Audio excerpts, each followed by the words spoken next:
But now if we start like mob attacking the creators, saying, how dare you make this, how dare you make that, you're basically cutting self-expression of the artists in your society, and ultimately you're going to cut your self-expression. You're basically saying, we want to live in a society where somebody is in charge and we are the slaves. How dare you walk out of line? How dare you express a different opinion? How dare you do this? So if you want to be that society, then let's decide now. India can be very good slaves to the world. We have been for 1,000 years. We were slaves. And I think that's where the mindset comes. But if you want great art, it will be offensive sometimes. It will piss you off. You can criticize it. You can say this is nonsense. You can say this is garbage. You can say this is perverse, perverted, whatever.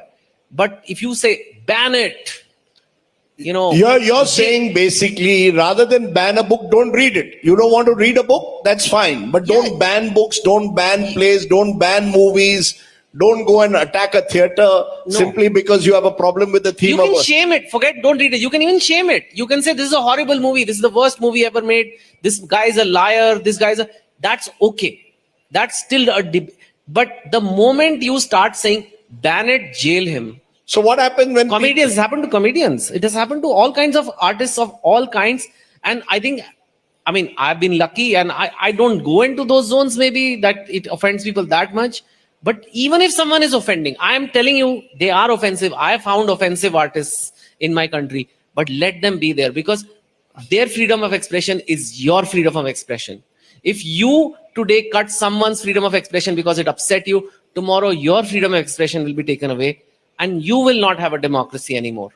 So let me therefore turn to one of your themes, which may have again pushed the boundary. 2 states, the story of my marriage, where it was a classical ek duje ke liye, but for the 21st century. Boy from one part of India, north meets south. Yes. The girl from southern India, boy from north India. Was that again autobiographical strongly? And do you again believe that is something which again people resonates with campus? I don't know how many of you have relationships of a girlfriend or boyfriend is from a different state. How many from a different state put up their hands? How many of you have a girlfriend or boyfriend from a different state? See, now fewer of you are putting up your hands. Sir, because relationship वाले मैंने भी realize किया, 2 relationship वाले कम है, half girlfriend वाले ज्यादा है. तो उसके बाद जो मेरी next book आई वो half girlfriend थी. But 2 states, you're right. In fact, I remember when I was about to write it, I also referenced ek duje ke liye. In fact, that's referenced in the book also. And my wife also said, what are you writing? This is a 1980s movie, but this will not work. I said, but this is what I want to write. And my difference was, in ek duje ke liye, the girl's side says, no, you are not going to marry your daughter. And they beat the hell out of Kamal Hassan, right? They beat the shit out of him. But I said, what if the girl's father folds his hands and says, please, we can't marry your daughter to you. Can you please leave us alone? Then what do you do? When they are not beating, because if it's a hero-villain situation, you can make a story. Now, how do you win them over? When they say, sorry, we can't do this. We are simple people. Please leave us and our daughter alone. How do you win them over? I thought that'll be a more interesting and more realistic story, because I think most... And that's your story. Sort of. Is that your story? It is your story. Yes, it's spiced up. It's very spiced up. Okay, my mother is not like that in the movie.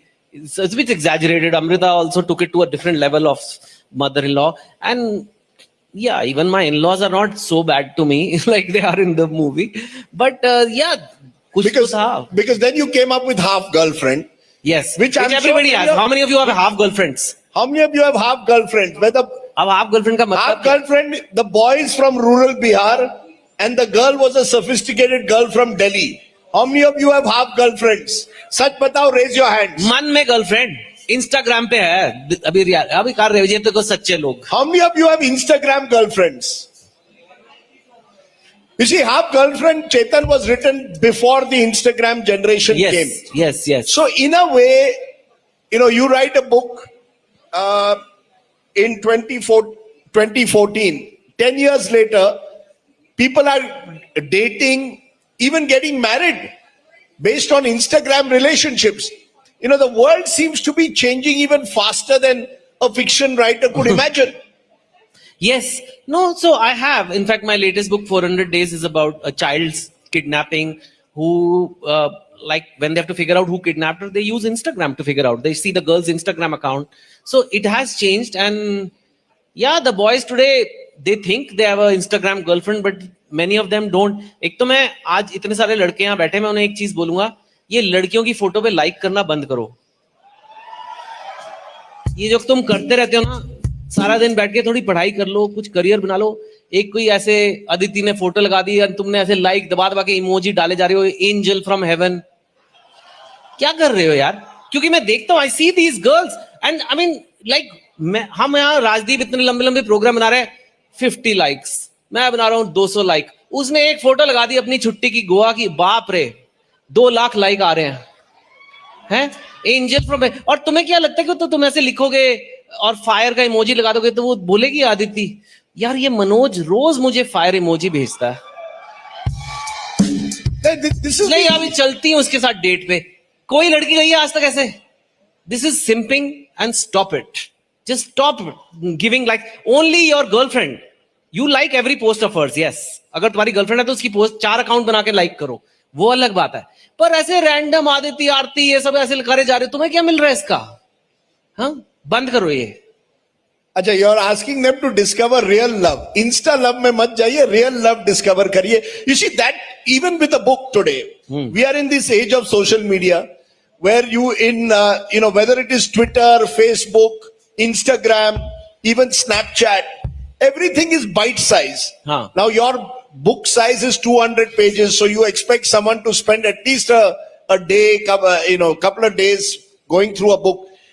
Do you believe that social media has therefore made even books sooner or later bite size? I see shorter books being written than ever before.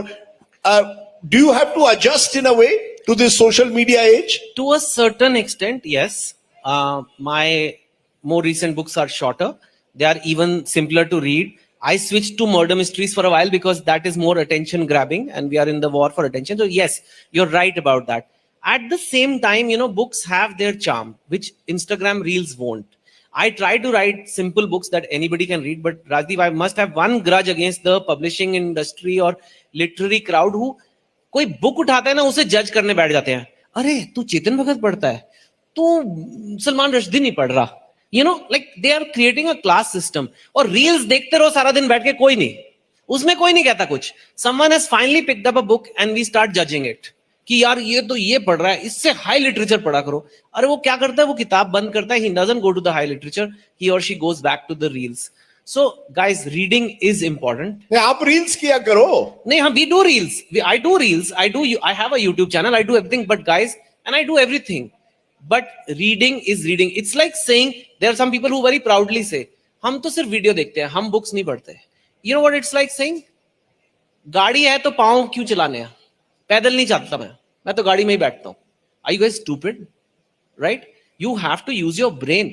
You have to use your mind. And the reading is going to show. जो बंदा books पढ़ता है उसे well read person बोलते हैं. किसी को बोला तक well TV watched person, well reel watched person? तुम्हारे दिमाग का दही हो रहा है वो तुम्हारा भरता बना रहा है. मार्क जकरबर्ग भैया करोड़ों कमा रहे हैं, तुम्हें नूडल्स बेच बेच के इंस्टाग्राम पे, टी शर्ट्स बेच बेच के, और तुम्हें लग रहा है तुम I am so cool man, I don't read books and all, I watch reels. Dude, you are the product, you are getting used. Reading is coming back. I thought it's going to go away, but it's coming back. So, just as live events are coming back, people are coming to this. Look at all the concerts that are announced immediately. Tickets of 10,000 get sold. People are discovering कि ये जो video की दुनिया है, this is fake and it does nothing for your brain. It doesn't relax you. You think you're sitting watching reels? No, read a book. You'll get immersed in the story. Not mine. कोई भी पढ़ लो. But you see, the fact is that, let's say on Twitter, where you have a large following, someone said, Chetan Bhagat बकवास writer है, मुझे पढ़ना नहीं है. चेतन भगत की इंग्लिश मुझे पढ़नी नहीं है. Do you get upset? Do you get angry? Does it trouble you? Or do you believe part of life, and you had a book also on how do you deal with the struggles of life? तो रोज बोलते हैं. And I think अगर आप, if you asked me this question 15 years back, I would have become very defensive and कहता हाँ ऐसे क्यों, everybody like मैं, मेरी इंग्लिश अच्छी है, ये वो ऐसे. बट अब मेरी ना राजदीप एक थ्योरी है, मैं आपको भी बता देता हूँ, शायद आपके काम आएगी. आई हैव दिस पपीता थ्योरी इन लाइफ. Papita. हाँ, पपाया. हाँ. You like papaya? I love papaya. But you know, it's one of those fruits. Some people like banana, everybody likes, mango, everybody likes, but papaya ऐसा चीज है, कईयों को अच्छा लगता है, कईयों को नहीं लगता है. It's one of those fruits. Acquired taste. हाँ, इसमें पपीते की गलती है? पपीते की तो गलती नहीं है ना.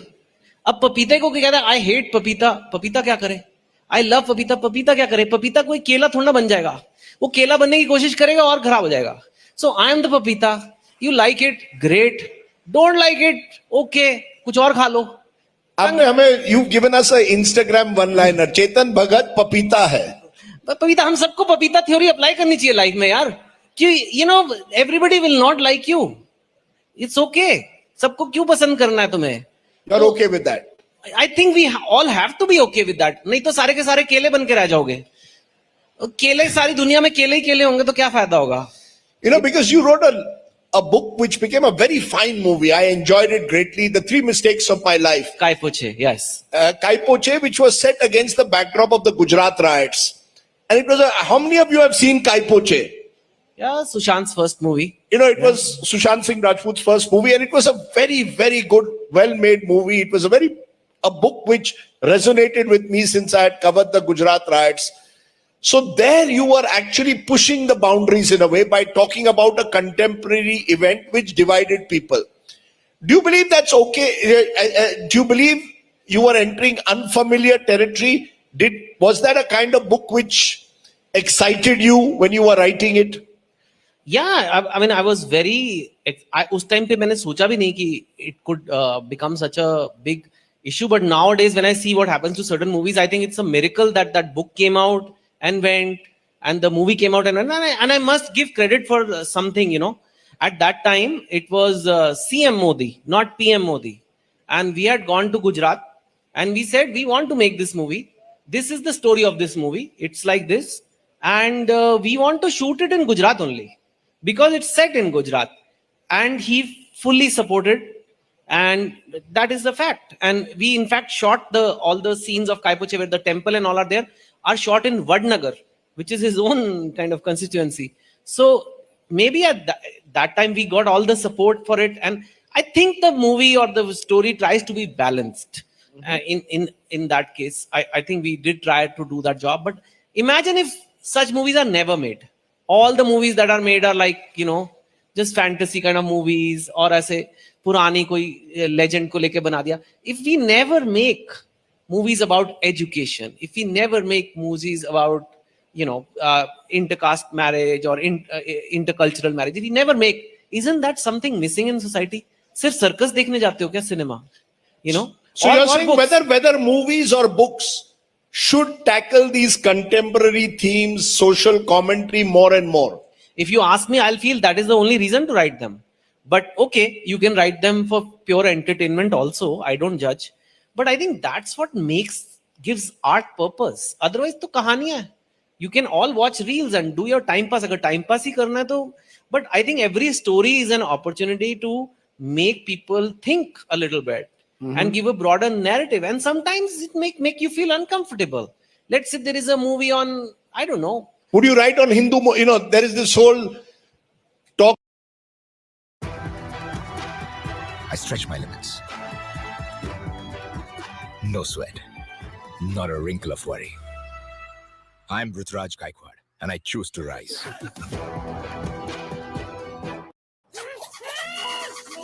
इनकी ये हालत का कारण है साधारण ऑटो ऐप। इन्हें चाहिए गारंटीड ऑटो, मतलब रैपिडो ऑटो 5 मिनट में मिलेगा, वरना 50 रुपए आपके।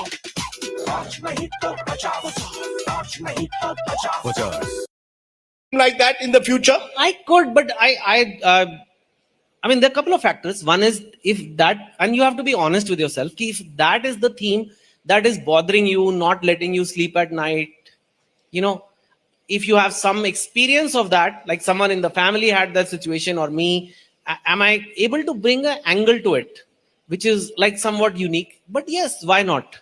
I mean, but at मेरा कभी हुआ नहीं love jihad type इतना ऐसा situation. But I don't have to personally experience it. Like I said, I wrote a book on call centers at one time, one night at a call center, which was the whole at that time call centers were being celebrated कि इससे बढ़िया कोई चीज नहीं आई. But the people inside had a lot of issues. So I wrote a book on that based on talking to call center people. So it depends on what, if it fascinates me, I could do it. But yes, what you're saying would possibly be a topic. But will we let such a movie release? Would we let such a movie say, they may say Love Jihad is okay. They may say Love Jihad is wrong. They may, I don't know. It depends on the creator, na? Uski marzi hai. So, people had even objected, if you recall, a few years ago to an advertisement where the girl was dressed in, the boy was dressed in Muslim clothes, the girl in Hindu clothes. I think it was a watch ad, and there was a lot of, there was a question mark over the way people had been portrayed. You're saying, Gio or Jeene Do. That's your motto in life. When you write a book or anything in life, Gio or Jeene Do. Yeah, especially a country like India, where we have so many different points of view, so many different cultures. And frankly, आप इतने jobless हो क्यों कि आप protest कर रहे हो बैठ के किसी मूवी? तुम्हारी, इसका मतलब है तुम्हारी लाइफ में कोई पर्पस नहीं है. तुम वेले हो और वेलों का काम है ये करना. People just, if you are really productively, if you have a great job and you have an amazing girlfriend or boyfriend, you're not going to have time to say कि ये कैसी ad बनाई है, ये गलत है, आज पूरा दिन हम ट्विटर पे लड़ेंगे इसके लिए. Only jobless वेले लोग करते हैं काम. तो if you are doing, you catch yourself doing this, I think it's a bigger message is कि अपनी लाइफ में कुछ बनो और लोगों को भी जीने दो, like you said, and अपनी भी लाइफ को कुछ बनाओ यार. This country will sort itself out. People don't get, no religion gets damaged or no country gets damaged by one little piece of art that will be forgotten in 10 days anyway. Okay. We're going to do a rapid fire round with Chetan Bhagat. अरे बाप रे. I'm going to try and यहाँ फंसता है आदमी. नहीं, वो Karan Johar type करेंगे अपन. I hate, love, marries. No, hook up, love, marry. Okay, my first question. Which politician do you admire the most? Narendra Modi, Rahul Gandhi or Arvind Kejriwal? तीनों stud है. तीनों नहीं, honest बात है. If you are talking about admiration, all three are super stud, very good politicians, all three of them. अरे नहीं, मैंने ये बोला तो मैं भी अच्छा पॉलिटिशियन बन गया. नहीं यार, ये अच्छा, okay. ऐसे कैसे बोलो? Because all three bring something to the table. All three are Indians. You know that, right? दोनों तीनों हैं, and तीनों अपने बात को like. How many of you like the answer? How many? If you didn't like it, thumbs down. ठीक है. लोगों को डिप्लोमेसी अच्छी नहीं लगती. मैंने कहा ना मैं पपीता हूँ. अच्छा, ये बताओ. Who do you think is the actor you admire most? Amitabh Bachchan, Shah Rukh Khan, Rajnikant or Kamal Hassan? I think I am little biased because I've interacted with Shah Rukh out of these the most, and they're all good actors. But Shah Rukh as a human being, like, I'll tell you one thing. I'll give an example. Two examples actually. I've not done a movie with him, but I've gone to his house once. We went for some work only, and I've gone to the houses of actors who've done my movies, and many actors, people. Shah Rukh is the only one who walked out of his house to see me to my car. So that's the kind of manners he has. Once I remember Om Shanti Om was being shot, and at that time I was new. I was not that popular also. One book had come, and my mother was there, and she wanted to see the shooting. So I took her, and she was standing there. The shot got over, and he saw that my mother is older. He went, and nobody on the set thought of it, and he picked up a chair and got a chair for my mother. So I think that level of person, how can I Okay, so we've given it to Shah Rukh Khan. Yes. That's a clear answer. Thumbs up for that answer. At least you've been very clear on that. Politicians, if you had 24 hours to go to an Indian city that you love the most, would you choose Delhi? Would you choose Kolkata? Would you choose Mumbai? Or would you choose Bengaluru? Where would you come if you wanted to have a good time? Saturday night, which is the city that you think is the best place to go for a Saturday night? That's a very good question actually. तो 24 में से बैंगलोर में 6 घंटे तो traffic में ही लगा लो. ठीक है. तो और 8 घंटे. Just for me, I would pick Delhi. I'm from there. I have friends there. Delhi can be fun. I'm a little Punjabi, तो मुझे वो पंजाबी टाइप गाने, पंजाबी टाइप खाना मेरे लिए फन है. But मेमोरी फोम के गद्दे पर सोना कुछ ऐसा, धस जाओगे, करवट भी नहीं ले पाओगे और नींद जो है ना पूरी कच्ची कच्ची रह जाएगी. और ये Bollywood or politics? What is Chetan Bhagat's first love? I love, in terms of just watching and observing. I think I'm a bit like you. I can't tell about you because for you cricket is, I think, very big. For me, it's politics. You know, I don't like watching too much sport. I feel you are watching other men achieve excellence. You should spend the time achieving excellence yourself. Watch 10 minutes, get inspired by those Olympic players, cricket players, and then go do it yourself. ये जो fan पंदी करते रहते हो ना सारा दिन, you are like wasting your own life. I don't like to watch. It's my view. Papita हूँ. That's up to you. If you have to, I love politics because it is the ultimate brain involvement. Like doing politics is so difficult. Trying to convince people to go along with you and not go along with someone else. It's fascinating for me. That's like for a writer, it naturally fits understanding society. So for me, if you like election results versus World Cup final. Okay, what about you? Election results versus World Cup final. Final Lok Sabha election result, World Cup final. no, look, for me, live election day live is the best thing on TV. Yeah. Because I love to see politicians who think they are winning actually losing. I love to see their face. Wait, real stakes. It's real stakes. Yeah. So, but you know, cricket is in my blood, so it's also part of my life. I would watch a cricket match, but I would love to be involved in covering a live election. There's nothing to beat that. But you're the one who has to answer the question. Two final questions. Breakfast. If you had a choice between Sunday morning breakfast tomorrow morning, idli dosa at MTR, paratha at Chandni Chowk, or poha at Dadar Shivaji Park, what is Chetan Bhagat's choice for a good Sunday morning breakfast? Rajdeep मेरा अभी एक trainer है और ये तीनों rejected breakfast है क्योंकि तीनों कार्ब्स और कार्ब्स. तो प्रोटीन खाना है तो अंडे खाने पड़ेंगे, कोई चॉइस नहीं है. या मत खाओ ब्रेकफास्ट. अच्छा, तुम अंडे के आदमी हो? अंडे यार, it's really bad now. I have to eat so much protein. And Okay. सुबह बैठ के चिकन खा रहे हो. Okay, really we've bad. given ande. Okay, I'm going to give the audience a couple of questions. Who in the audience? Is there a mic there? If you want to ask a question, that's what he's saying. Anyone in the audience? Yes, that boy there has been keeping his hand up for a while. Please give him the mic there. Come forward. Please come. Hello. Yes. Hello sir. आगे आ जाओ. Tell us your name first. Hello Chetan Bhagat sir, Randeep sir. क्या नाम है आपका? What's your name? My name is Shraddha Mukherjee. Okay. I am from Kolkata. हाँ. So sir, I it's a request from my side to Chetan Bhagat sir. Actually, I read these 3 mistakes of my life after it was released some 1 or 2 years later. And as at that time I was not very much into politics. I didn't keep note of what's happening in politics. I was unaware about Gujarat incident. So I got to know everything about Gujarat incident after I read the book. So my request to you is, sir, now there is a very bad incident that's going on in Bengal. We all know about it, but maybe some youth who is staying far off from Kolkata doesn't know what's going on about Arjikar and the kind of politics that is happening.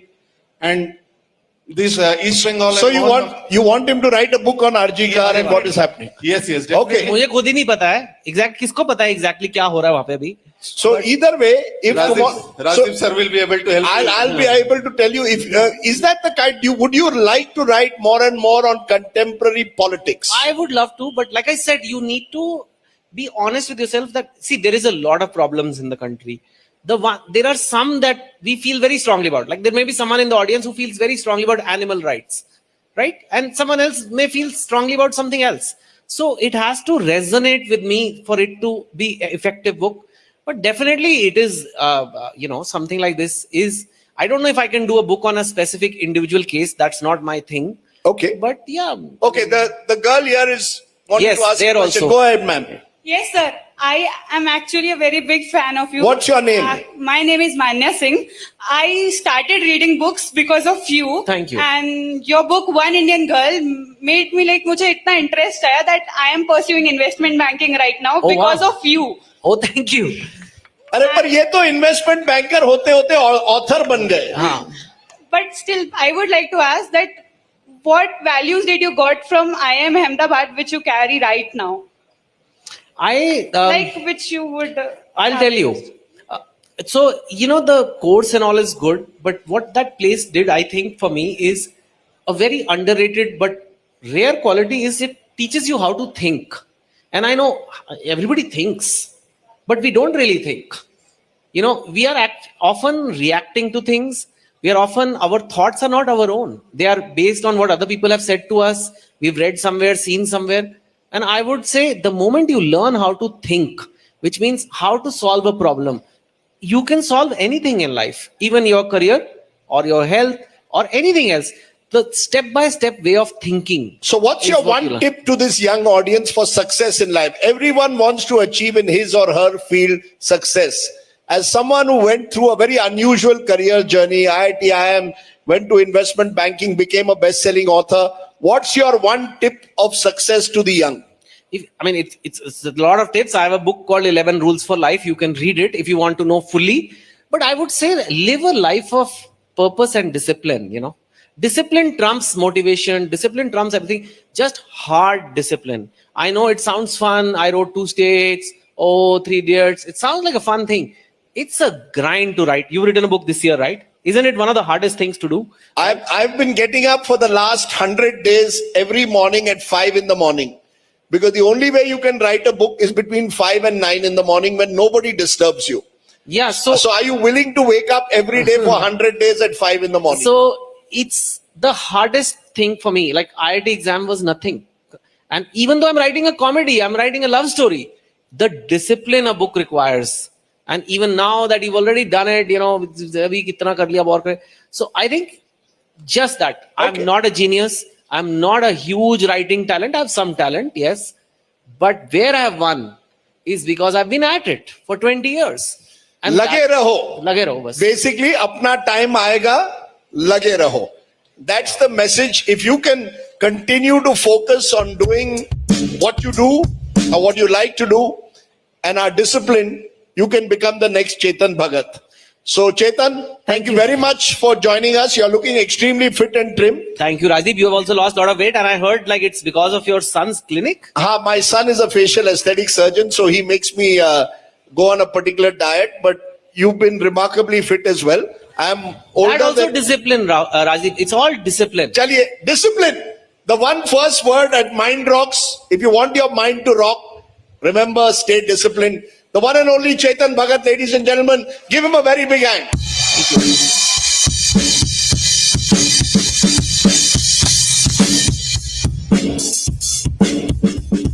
Thank you.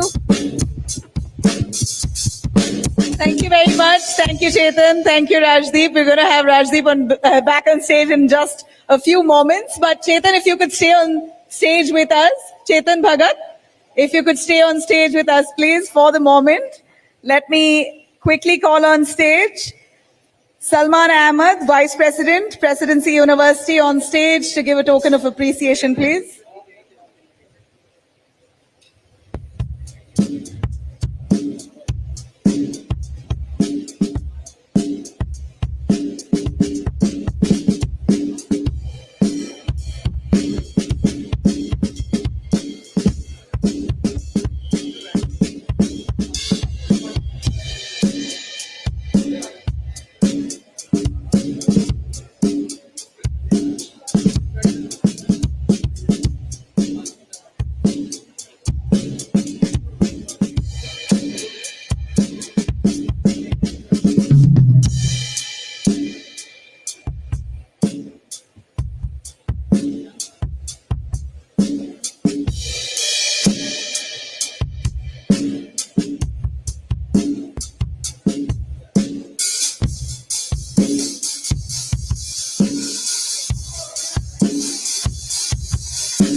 On behalf of Presidency University, please give them a very big hand.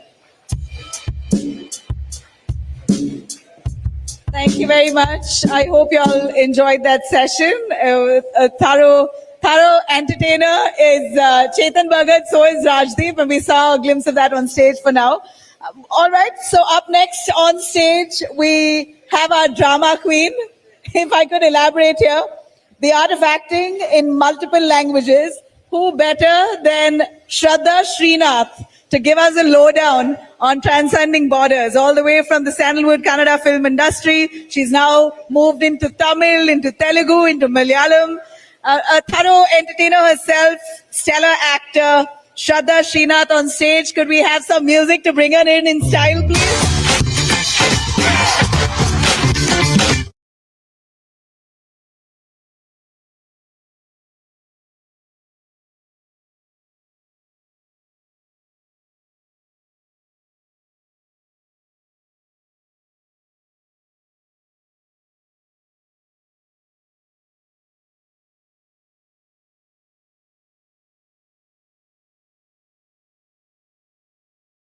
Here with Shraddha. Shraddha, you want to introduce yourself? Go right up ahead, have a chat.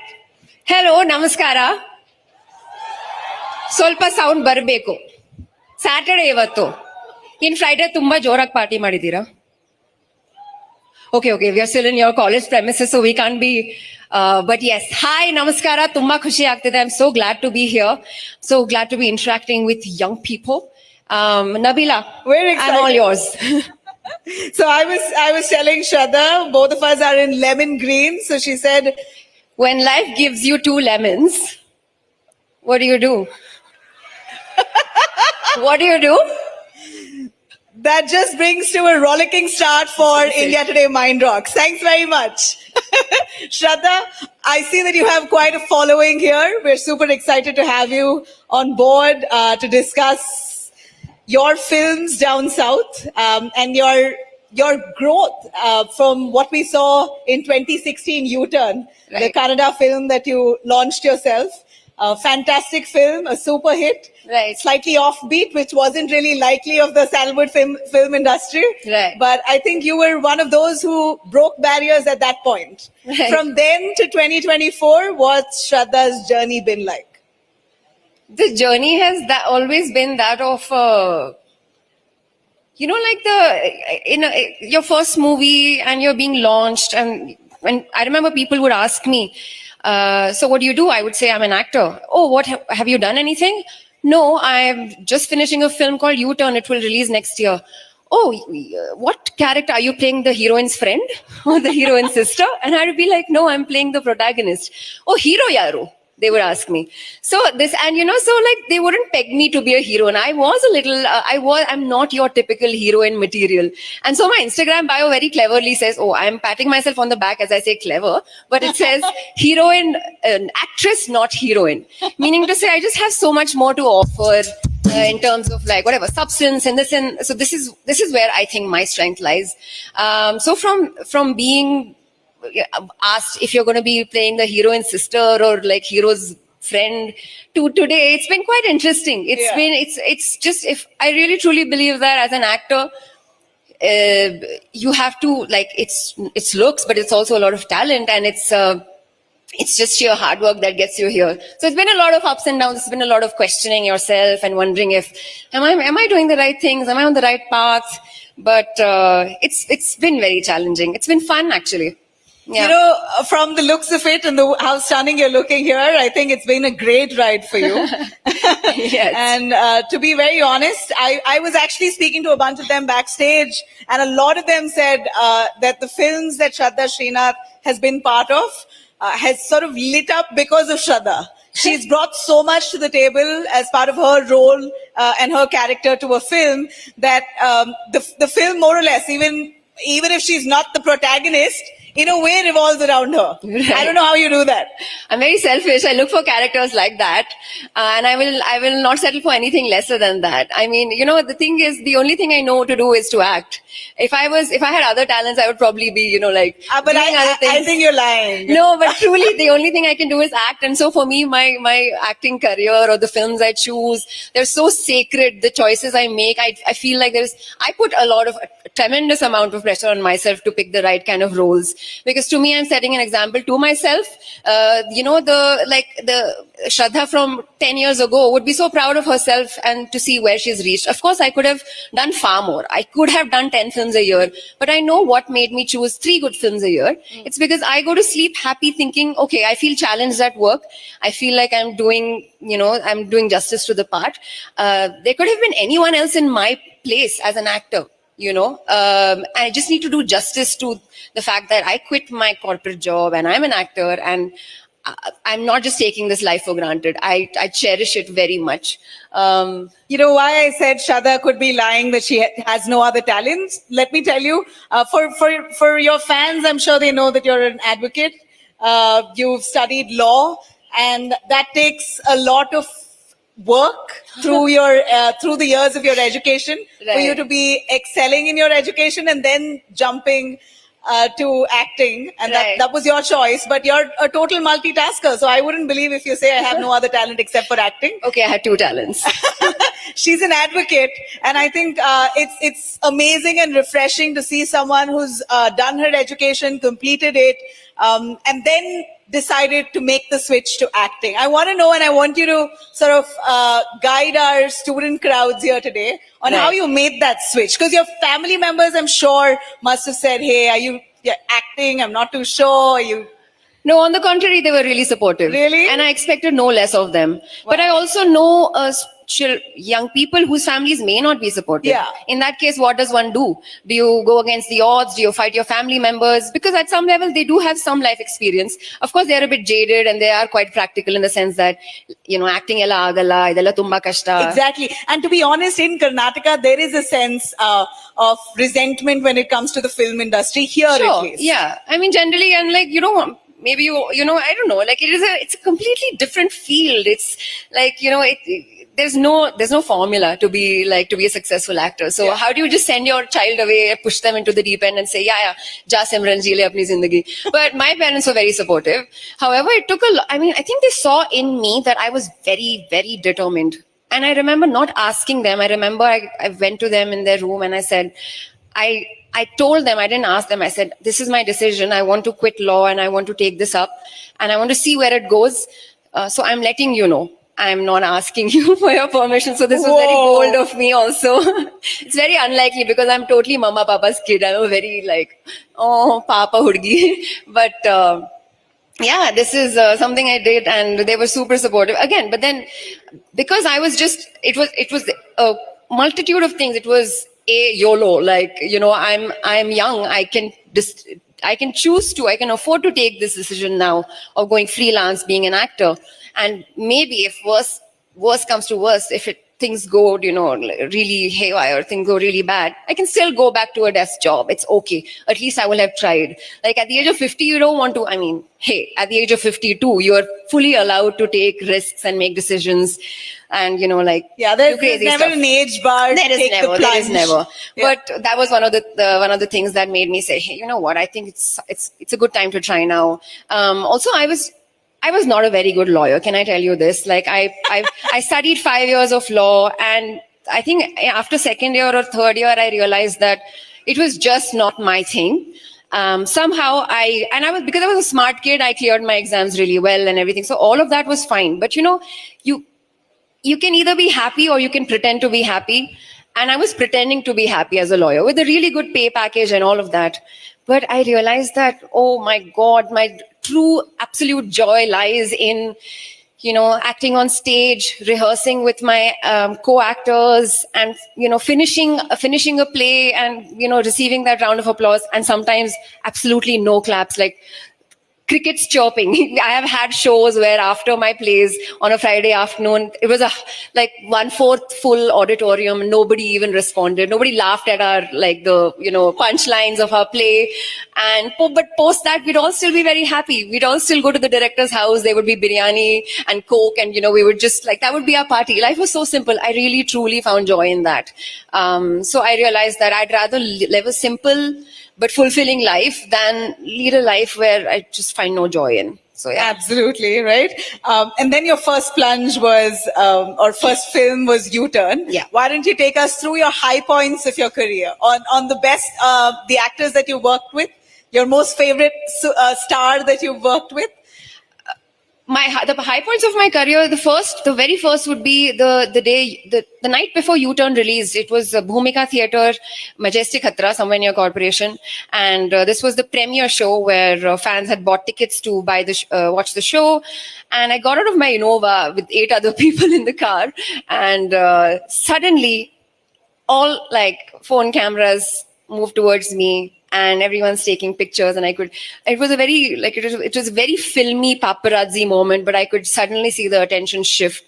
And in my head, I thought, oh, I have arrived. And every person who asked me for a selfie that day, I did not refuse. I said, I'm going to be a star with a difference. I'm going to say no to no selfies. I will say yes to all selfies, basically. But now I'm a more practical person. You're running late for a flight. You can't be like, yes, please take a selfie. But just kidding. So that was one of my, I remember that evening so well, because it was just like I felt like a bride on a reception stage with my jaws were hurting because I had smiled so much. Aww. But I'm super happy. The release of Nerkonda Parvai was also another fantastical moments. I remember watching it in a single screen theater in Chennai. I think it was Rohini Theatre, and the fans were going ballistic at the kind of response. But the fans were also pausing to listen to the dialogue because the movie was very relevant. So there was that. Vikram Veda was a huge milestone because that was the first time people were watching me in a Tamil film. Suddenly, of course, they knew Madhavan, they knew Vijay Sethupathi. Yeah. But who is this girl in the Ponniyare? That kind of made me it just made me feel like, hey, you need validation once in a while. Absolutely. And I'm happy to get it once in a while. So yeah, these have been... A star that you're looking forward to work with. Actually, male and female, both. Parvati Nair. Parvati is an actress that I really, really admire. Right. Alia Bhatt. I feel like they don't write enough films where there's females acting alongside each other. Yeah. We've always seen, heroes and heroines together. That's fine. That's great. But I would love to see more female friendship films or doing road trips together. So what comes to my mind truly is these actresses. But on the hero front, I'm just greedy. I'm going to not name anyone and say I would love to work with all of them. You're diplomatic. They just have to be nice and ask. Shraddha, you work with all southern film industries largely. Tamil, Telugu, Malayalam and Kannada. Yeah. So you've covered the South. Yes. And today we're seeing Bollywood emulating the South. On many levels, Bollywood is copying Southern spice, Southern cinema in many levels of action and drama and the graphics. I think nothing beats the South. Right. Not to widen the gap between the South and North, but I'd like to ask you, what's so special about the Southern film industries? If you have to elaborate. Southern cinema. Perhaps in the eyes of Bollywood, we are so exotic, right? Yeah. It's just they don't understand the language. That itself makes it so, what are they saying? For us, now you have subtitles. But I'm saying the cinema itself the films that we are making in the South is excellent. But let's say Korean films, why is there such a draw? Of course, Korean films are amazing too, and the Korean rom-coms. But I absolutely enjoy watching Korean content because at some level I'm trying to imitate them, trying to listen to them and learn the language. So I feel there is this draw of mysticism, okay, what's happening in the South? There's a lot of films that are just rooted in who they are. They are unabashedly, who they are. A film like Kantara, Malayalam films, a film like Pushpa, where it's Telugu is being spoken, but it's also it's a dialect of Andhra. So it seems very interesting when you watch it, when you hear when them speaking their lines, things like that. So I just feel like going back to your roots really is probably the way. Review ಓದದೇನೆ phone ತಗೊಂಡು chance ತಗೊಂಡೆ ತಾನೆ. ನೀವು chance ತಗೋಬೇಡಿ, Amazon ನೋಡಿ. ಅಗೋಡಾದಲ್ಲಿ ಪಡೆಯಿರಿ best hotels ಅದ್ಭುತ ಪ್ರೈಸ್ ನಲ್ಲಿ. ಡೊಮೆಸ್ಟಿಕ್ ಮತ್ತು ಇಂಟರ್ನ್ಯಾಷನಲ್ ಎರಡು. The South an edge above. Yeah, I would say that too. So Shraddha, over the years of you in the film industry, have you realized, did you have an epiphany of sorts of being in the film industry? A vision that you had of the film industry and what you have now being an insider? I did. In fact, it happened very recently, and I confessed to a friend. I was on sets, and sometimes you zone out during work or during life generally. And I heard action being called out on a mic. And I remember like staring into space, and I said, hey, like 9 years ago, in 2015, I quit my job to turn to be an actor. So 9 years ago, just hearing the sound of action and cut would have meant that I'm just watching a film being shot as a spectator. But today I'm in the midst of it, and they're saying action and cut to me. It felt surreal. It felt, I'm a pretty practical person, but somehow the last 9 years have made me believe in destiny, and that some things are really written for you. And again, like if some things are not meant to be, they will not happen. It's a very hazy, vague zone, but I really have started believing in such things. But I know you are a deep thinker. You have always batted for sustainable living, for climate change, and that's very lovely and refreshing to see. Not all stars actually use their responsibility or their popularity to propagate it. Right. And I read during the COVID times you refused to wear new masks every day. Is that what I saw? And I was very surprised because you don't see that of a star. No starry hairs. My upbringing was very middle class. We're a family. My dad was in the army, so also just reusability, sustainability, just reuse, rewear, you know what I mean? Repair, these things, save electricity, turn off the light. I'm someone who goes to my friends' houses and turns off lights because no one's in that room. I'm that person. And like even my friends' parents make fun of me. Ye aa gayi Shraddha, like light off karne, hamare paise bachane, sort of thing. But I have always been that person. And somehow it seems very out of character for me to now change just because I'm an actor now in the public eye and I have a little more money than I used to have, So for me, re-wearing old clothes is very, very normal. And I make it a point to talk about it on my social media about how, okay, this dress is, 9 years old. It is still, whatever. I talk about fast fashion. I talk about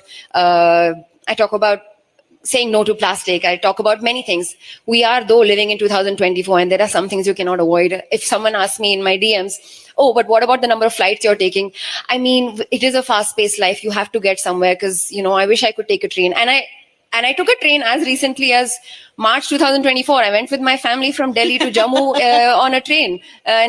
So what I'm saying is, there are times that I can do it. There are times that I cannot. But I truly, truly do my best. And there's no point in trying to be 100% sustainable. Just do your best every single day. Absolutely. And that goes for life About also. Fashion. When it comes to fashion, you always want to wear a different dress every day. At least I'm obsessed with new clothes all the time.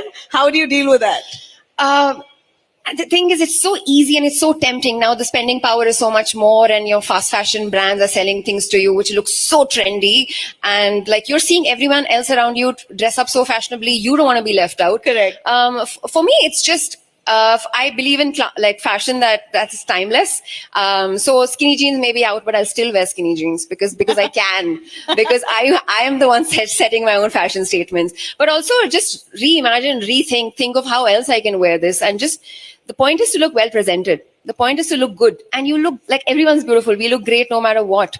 But yeah, it's just for me. You're looking fabulous, and I think your fashion is on point today. Thank you. This designer, the blazer the coat that I'm wearing is in fact Sonal Chetan, and she's very sustainable in her designs. She pays fair wages and all of that. I'm just mentioning so that. So you make your choice very consciously. I do, yes. Awesome. All right. On a final note on the work front, if I could ask you about the HEMA committee report that was presented in the Malayalam film industry, within the industry, the kind of dirt they spoke about, women being harassed. They spoke about a coterie of men being dominant, about it not being a safe working environment for female actors. And the HEMA committee report kind of sent ripples around the South. Even now, the Kannada sandalwood film industry, you have actors asking for a committee to be set up to probe into allegations. The Tamil industry, Samantha has spoken out as well. The Telugu industry as well, she spoke for. How would you look at it? Safe working environment for female actresses in the industry. Have you felt safe? I have felt safe. I have felt safe. I have felt unsafe outside of my working space. Like getting home from a party or constantly checking if the driver is looking at me. So I'm saying I have felt unsafe from when I was as young as 8. So of course, a safe working space for actresses and all female working technicians. Although there's very few, but yes, like everyone's a part of this industry. But I have been lucky that way. Like I said, I've never been at the receiving end of, but that's not to say that this is an example that you must take. True. Yeah. Things happen frequently. You don't know who to speak to. You don't know when to speak. By the time you speak, it's probably too late. Questions are asked. So yes, absolutely. We need a proper structured, a body that looks into this across industries. And yeah, there are something as simple as, let's say, a sari draper, like if I'm a sari draper or a hairstylist who's a woman, there's no proper toilets sometimes on sets to go to. Where do they go? Just things like that. Some very basic things need to be taken care of. But yeah. You're saying times are changing though. It's becoming I'm saying, better. yes, clearly times are changing. If there's dialogue, then times are changing. And if we just need people to listen, people who are listening to this, who are part of the conversation and who are willing to listen to it and be part of it. So yeah. Amazing. As we're short on time, I'd like to ask you on your final, before I make you dance, if I may. I know Shraddha is a good dancer, but there you go. I don't know why I agreed. She agreed already, so we have a deal here. A quick word on what's a deal breaker for Shraddha in a relationship? Ooh. Cheating. Cheating? Yeah. Is Shraddha Is Shraddha seeing someone? I might be. You want to talk about it? Nope. So cheating is a deal breaker. Yeah. Loyalty or honesty?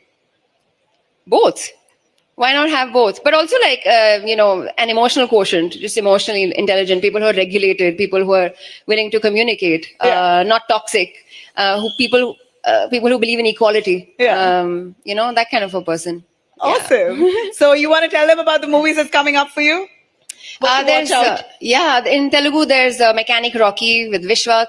There's another really cool big film in Telugu, which I'm not allowed to speak about, but I already did a little bit. Anyway, in Tamil, there's can I say this? There's a web series, which is going to be awesome, female protagonist, etc. So that's going to be really cool.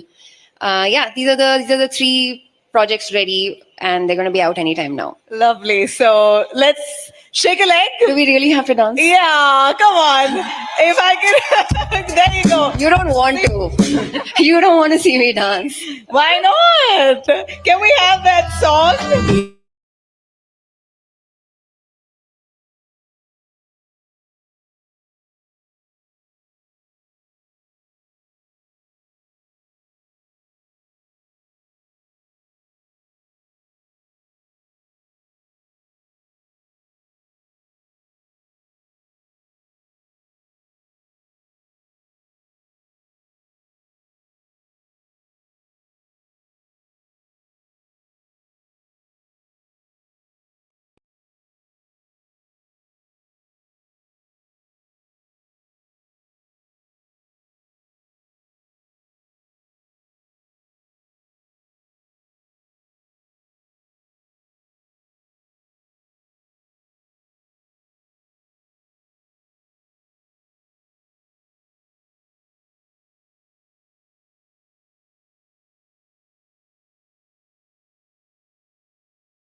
Life of sincerity and honesty. Just be true to yourself. And if you're chasing success, define what success means to you, because his idea of success may be different and yours might be different. So yeah. Awesome. I think you're a great example. And for a Kannadiga, you've made us so proud. Thank you. Thank you very much, Shraddha, for joining us right here on this stage. Can I take a really quick video with everyone? How about that? Do you want me to take it for you? No, I'm just gonna... But I need you guys to be loud, otherwise it's a fail. You got to be louder. Yeah. Good job. Full marks. Thank you so much. Thank Can you. We have Anubha Singh, Vice Chancellor of Presidency University, please up on stage.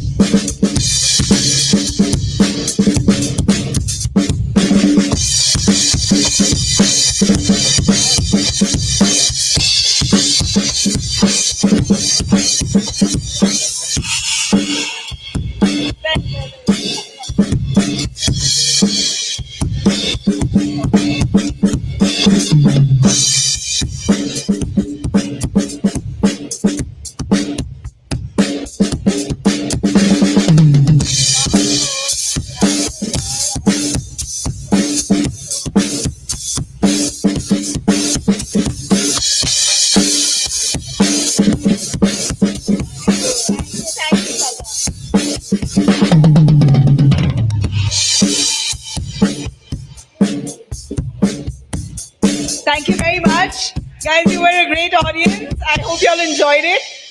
We have more fun that's coming up on stage with someone very inspirational. Our next session here, Dare to Dream Big. To introduce to you the speaker I'd like to call on stage, Mr. Raj Chengappa, Group Editorial Director, Publishing for India Today Group.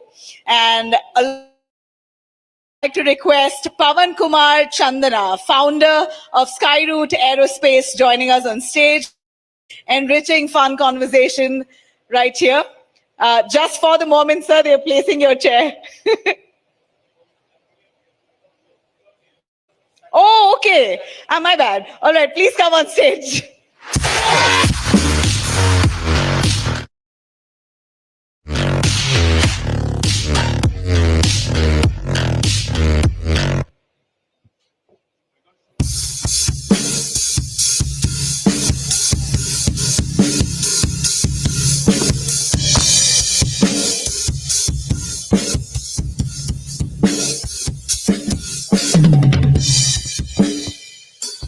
Oh, we're going to see something.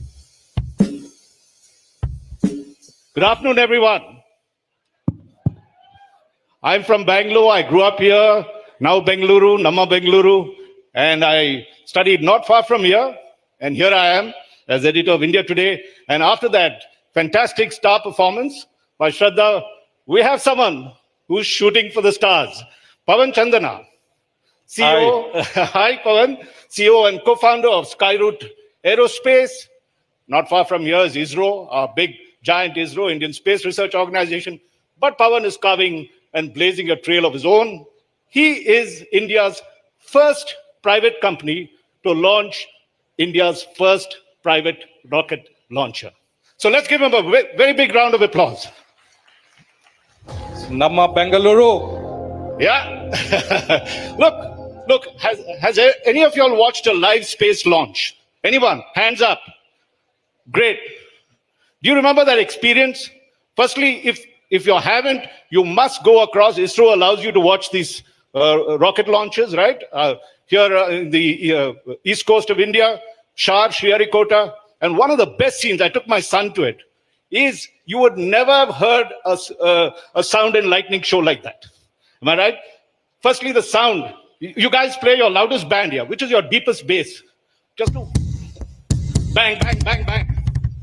Even harder, more. Okay, that's just, the sound when a rocket takes off is almost 100 times that sound. It's like, what would you say, 30 Boeing jets going together? What would be the sound like? Maybe more. It's the best rock band you can ever get. And if you see the flames of that, right, it is almost a kilometer long orange flame that goes up and you're watching it like this. It's just 30 seconds, am I right? Yeah. Okay, so do we have a shot of what Pawan's done? Let's play that. Have a look at what Pawan's done. Come, Pawan.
your co-founder come, Naga Bharat, and you all decide to join ISRO. 22 years, am I right? Absolutely, yeah. So why did you all go into ISRO? You could have done it yourself. You could have started an entrepreneurship before that.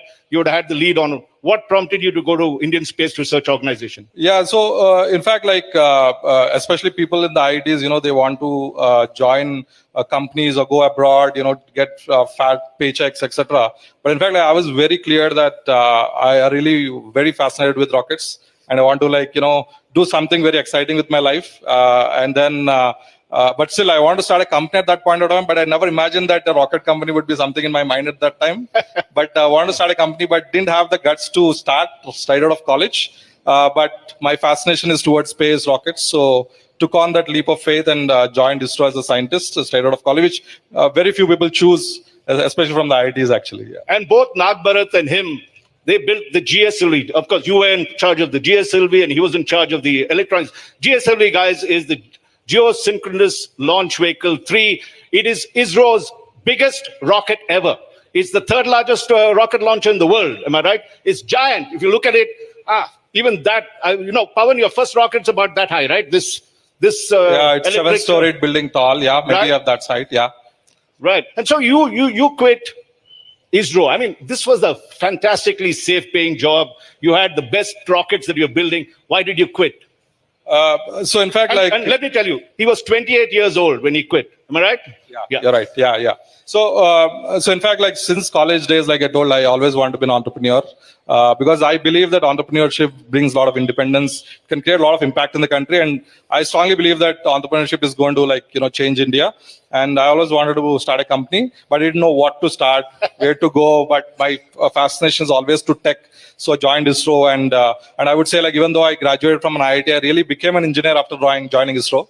After doing this cutting edge work at what ISRO is doing at that point of time, and really loved that time. And 6 years there, I felt the future of Indian space is a mix of public agency and private agencies. That's the future, because till then it's only only ISRO, which is a very strong public agency, which is doing really good. But to go global scale and to become a global player, I think it's a good mix, very healthy mix of strong public agency, which ISRO already is, and a very strong private enterprise. So I saw an opportunity there, and I thought would take that leap of faith and start the company. No, but at the beginning is duddu, right? Money. Where did you get the money? You give you a great job, you have a safe job, you can get married easily. People will want to come and say it, but you gave up that. Where do you get the first bit of money that you did? From Bengaluru. Okay. And in fact, our first investor is Mukesh Bansal, who built CureFit, Mintra. He's based in Bengaluru. And in fact, I came traveling to, meet him. And then I pitched to him that, this is what we're doing, quitting our jobs. This is a vision we have. We want to build strong private enterprise, which can go global. And out of our surprise, he decided to invest. And he wrote in, I think, we just had a 45 minutes meeting. And we had a 10 crore check to start the company. Guys, listen, 10 crore check immediately. I'd like that. I haven't earned 10 crores in all my life, but still, go ahead. Yeah, so that's how the journey started. I think successful entrepreneurs, boosted our initial journey. Okay. Because they have seen that journey and they believe that India had this in deep technology, especially in space. Because we're already top 5 countries in the world with space technology. And then I think the private space is the next big step. And I think really fortunate that we had that support from investors to start with. And I think so far, we have raised 750 crores. 750 crores, guys, from 10 crores in 4 years, 5 years. Fantastic. Let's give a really warm round of applause for that. And he's the leading space technology company. And let me tell you a little story, right? Okay, yeah, give him a little band here, 750 crores.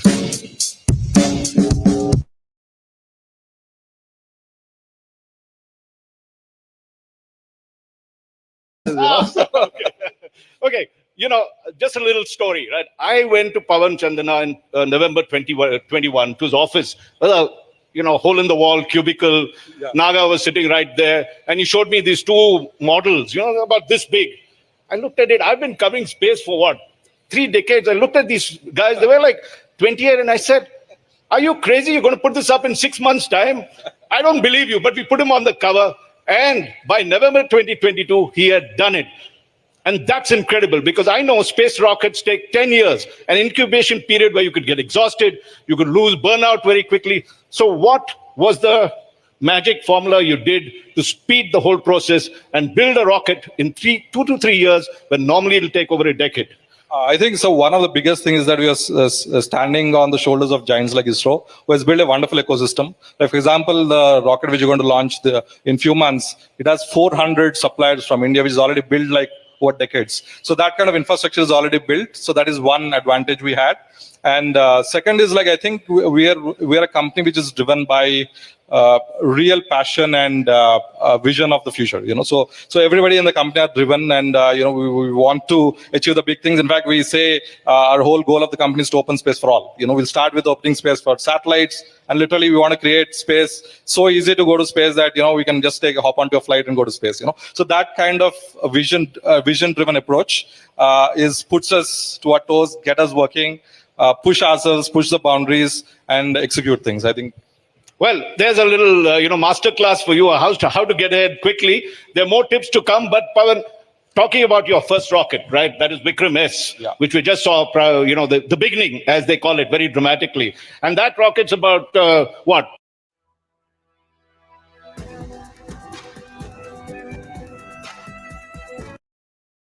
Five times the speed of sound. 5 times the speed of sound. Yeah. Okay. If you got the next rocket he's building is going to go at 8 kilometers per second, right? So just think about it, guys. Just a fast calculation. If you want to go from here to Brigade Road, how quickly would that be?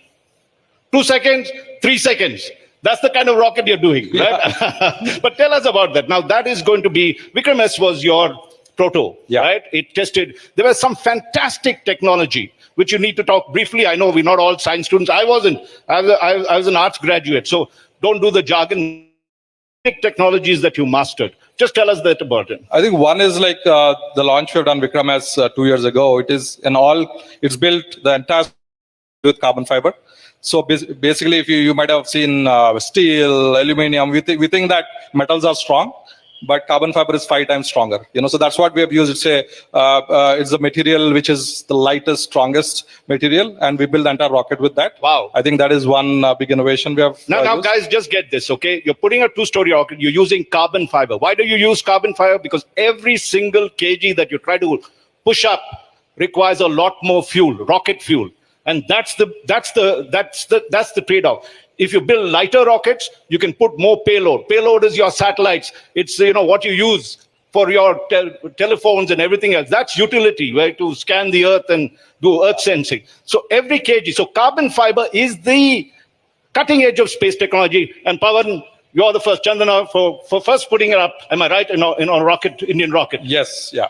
Okay. Of an all carbon fiber rocket. And let's talk. There's another really exciting technology, and let's talk about that. How you built that rocket. I mean, this is like magic. Just tell us about it. Yeah. So we also use parts which are built with 3D printing. So 3D printing. Guys know about it? Studied it?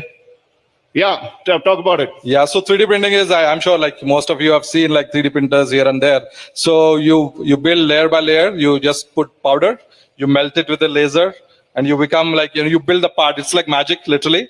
You build layer by layer, and whatever is in your computer, it turns into your part.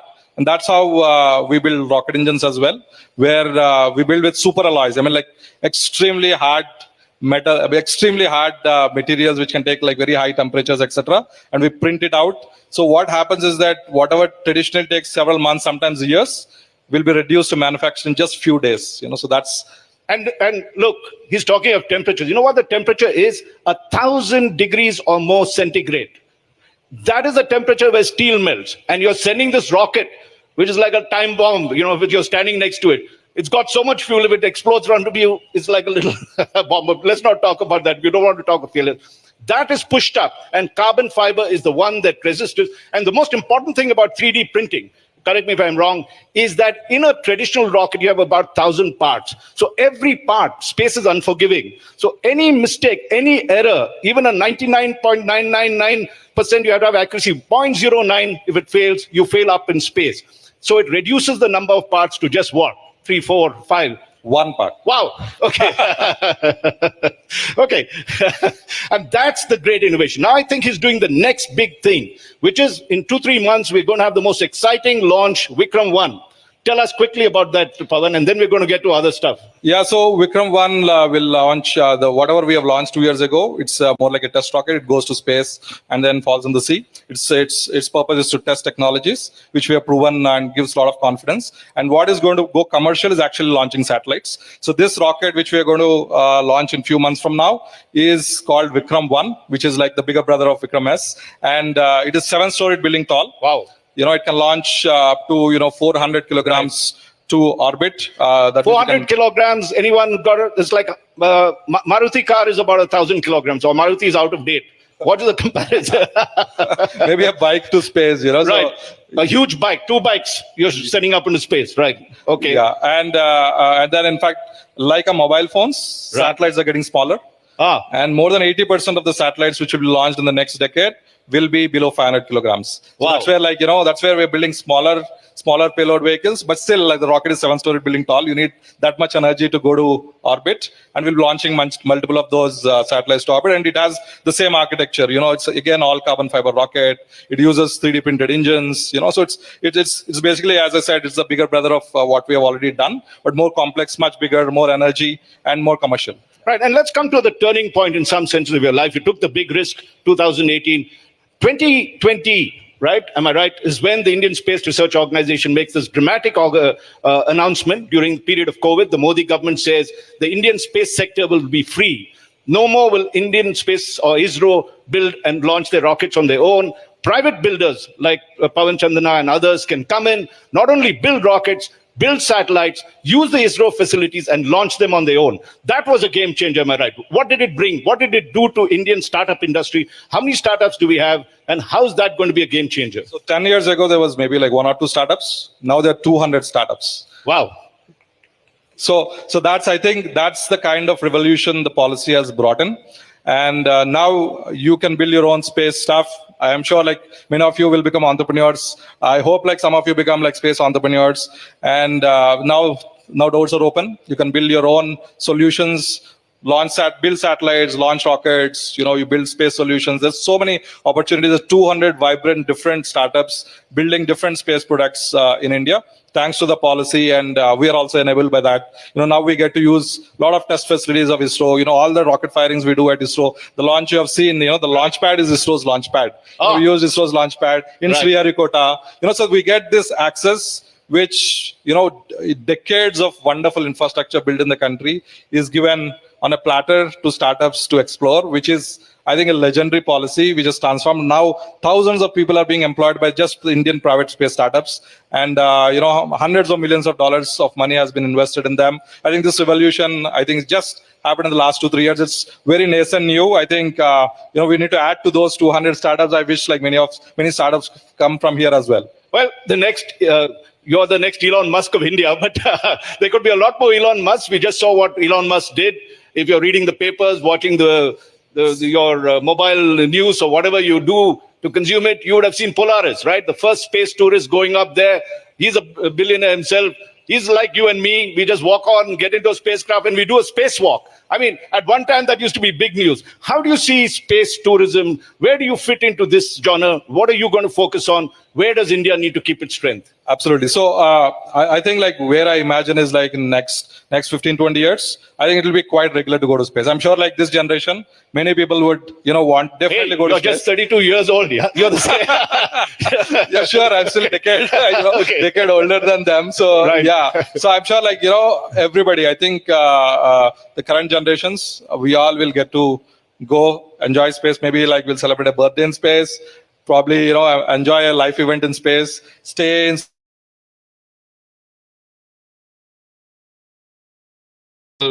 scenery. I think that's the best. Yeah. Hey, so you build a rocket, you send me up first. Okay, I'm booked on this one.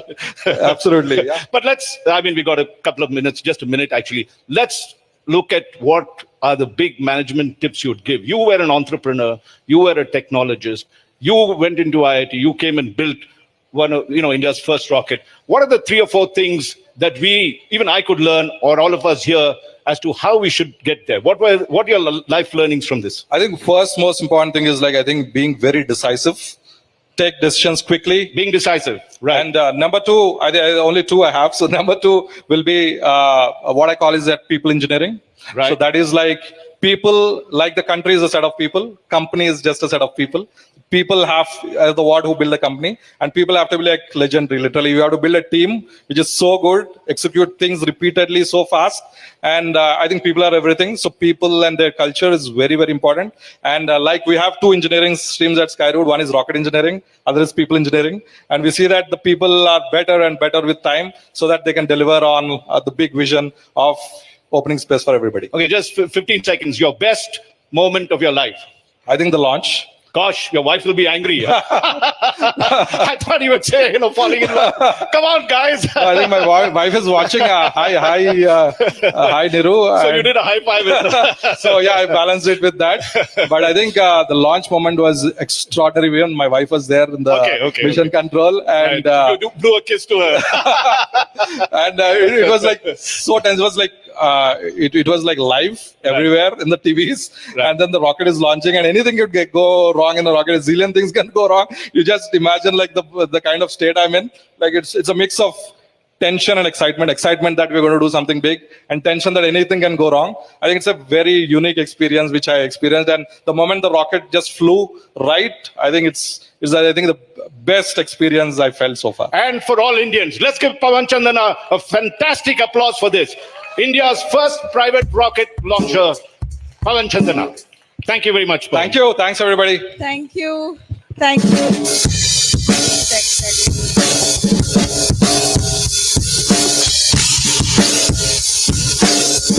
Thank you very much, Pawan. If I can have Raj and Pawan right here. Dr. Anu.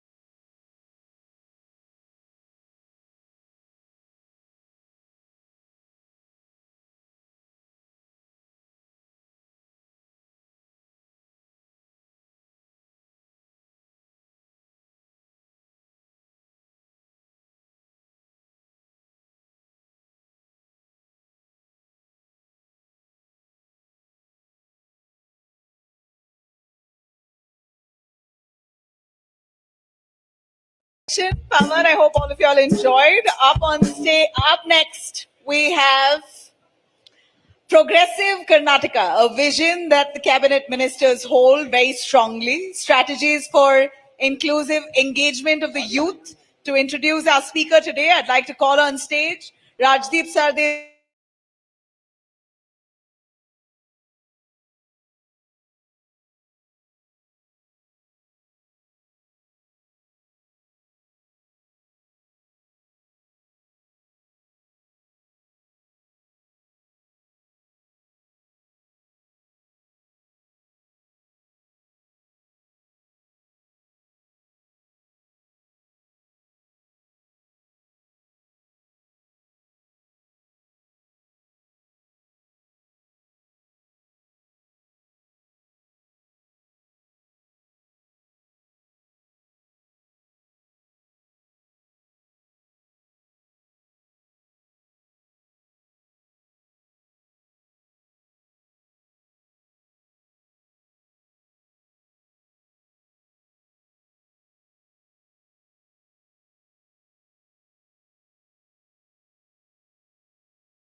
a token of appreciation to Priyank Kharge.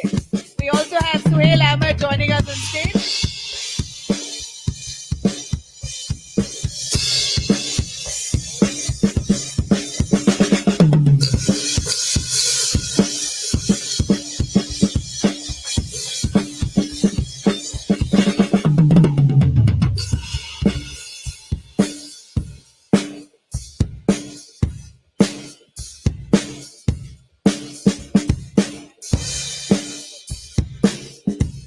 Thank you very much, Priyank, for that thoroughly engaging, honest opinions.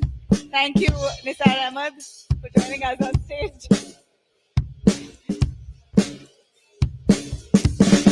All right.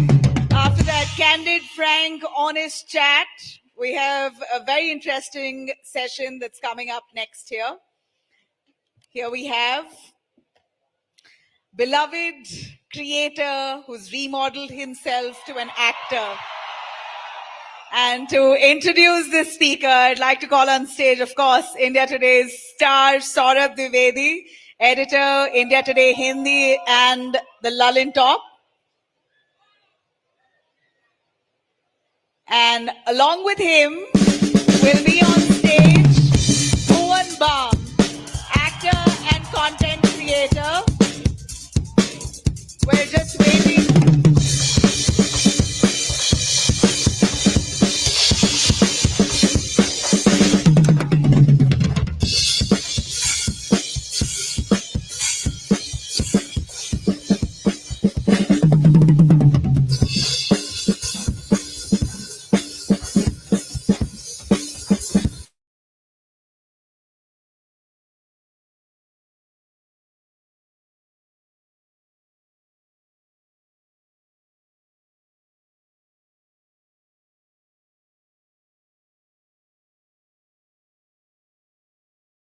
Stage. Are you all excited to have him here?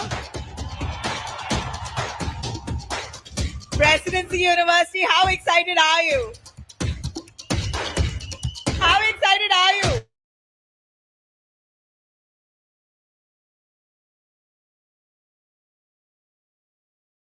Saurabh Dwivedi is right here. Thank you. Thank you. Thank you so much. नमस्ते बेंगलुरु. लोग कम दिख रहे हैं, mobile ज्यादा दिख रहे हैं. Lallan top जी. दोपहर की सुस्ती को दूर करने का वक्त आ गया है.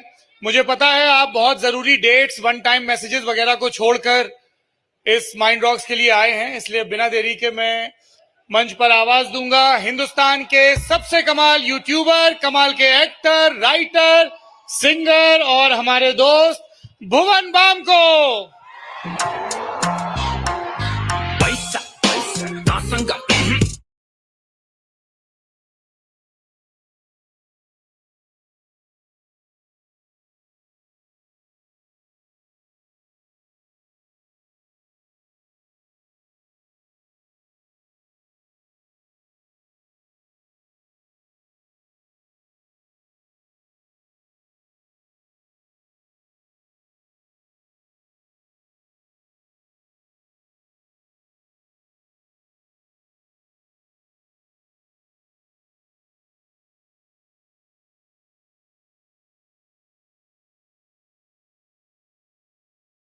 जूता है. 2 बार फिसल गया मैं चलते चलते. घास पे कौन फिसलता है यार. इसका सोल ही अलग है. कंपनी का नाम नहीं बोलना, शेयर गिर जाएगा. क्या हाल है बेंगलुरु? सबसे पहले तो बहुत बहुत शुक्रिया कि आप लोग इतनी धूप में खड़े हुए हैं और आप लोग का उत्साह देख के मेरे को काफी मजा आ रहा है. और हैं? हाँ आता हूं, अभी वहीं आता हूं.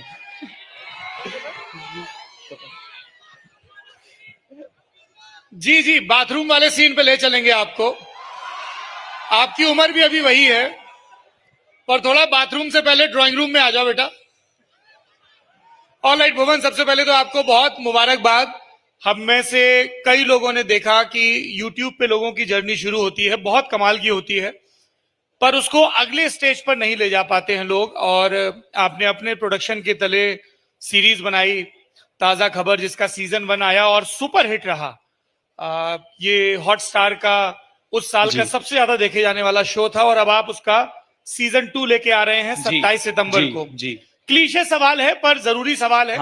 इस बार के सीजन में ऑडियंस क्या नया एक्सपेक्ट करे? हाँ, क्लीशे सवाल तो है। मेरा भी मन करता है कभी कभी पूछने का। मैं कब तक फैक्ट चेक करता रहूं इंटरव्यूज में।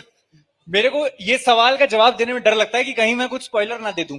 जी, तो मैं बड़ा घबराता हूं। तो ये सीजन में पहली बात तो ट्रेलर किसने देखा है सीजन 2 का?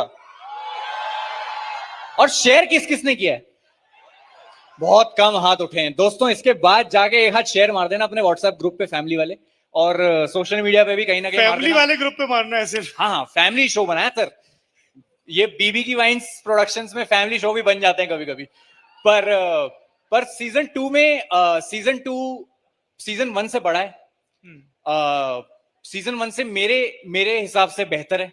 सीजन 1 थोड़ा लाइट था क्योंकि हम पहले थोड़ा जनता को यूनिवर्स से रूबरू करवाना चाहते थे कि इसके यूनिवर्स में वत्स्या के साथ ये सब होता है। पर सीजन 2 में बहुत कुछ है और सीजन 2 में हमारे सबके फेवरेट जावेद जाफरी सर भी हैं और वो उसमें एक एंटैगनिस्ट विलन का रोल कर रहे हैं प्ले, और चाइल्डहुड आइकन है वो। उनके साथ शूट करने में मजे ही है।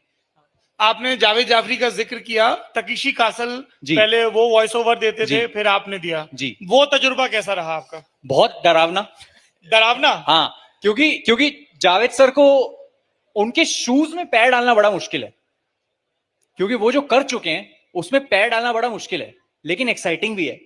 क्योंकि मेरे लिए तो मेरी बकेट लिस्ट एक चेक हो गई कि मैंने तकीशी कासल में आवाज दे दी टीटू मामा बन के। किस तरह की प्रेप रहती थी उसकी? मतलब कोई एक वॉइस कुछ नहीं रहता था। वो क्या है, अब आलम ऐसा हो गया कि हर चीज लिखने से पहले 100 अप्रूवल्स चाहिए, तो वैसा फ्रीडम नहीं है। तो फिर भी हमने किया, उसको फिगर आउट किया, और बहुत लंबे लंबे एपिसोड्स थे तो उसको अपने हिसाब से एडिट किया। जापान से परमिशन ली, जापान से कि 1 घंटे के एपिसोड्स थे वो। मैंने कहा 1 घंटे के एपिसोड्स कौन देखेगा, ऑडियो वाले, डबिंग वाले। तो उसको छोटा किया, खुद ही एडिट किया उसको छोटा करके 20 मिनट का किया, फिर उस पर वॉइस ओवर किया। काफी ज्यादा बैक एंड फोर्थ था उसके। देवियों और सज्जनों, चूंकि ये ताजा खबर के प्रमोशन के लिए घूम रहे हैं, इसलिए पहले 2 सवाल उससे रिलेटेड पूछ लिए गए हैं। बाकी आप लोगों ने प्रॉमिस कर ही दिया है कि उसको आप जरूर देखेंगे, फैमिली वाले ग्रुप पे शेयर करेंगे। कितनी प्यार से बैठे हैं सब सामने। अब वो सवाल जो आप लोग पूछना चाहते हैं, सिंगर भुवन बाम, ताजा खबर में गाने भी हैं। एक गाना स्वानंद किरकिरे ने गाया है। जी। ऑडियंस ने हमें आदेश दिया है कि वो गाना भुवन बाम भी गुनगुना दें। यस, स्वानंद सर की आवाज तो खैर उस गाने को कहीं का कहीं ले गई है, तो अब मुझे पता नहीं मुझे इजाजत है वो गाने की या नहीं, पर गा देता हूं मैं जी थोड़ा सा। हाँ। तेरे ना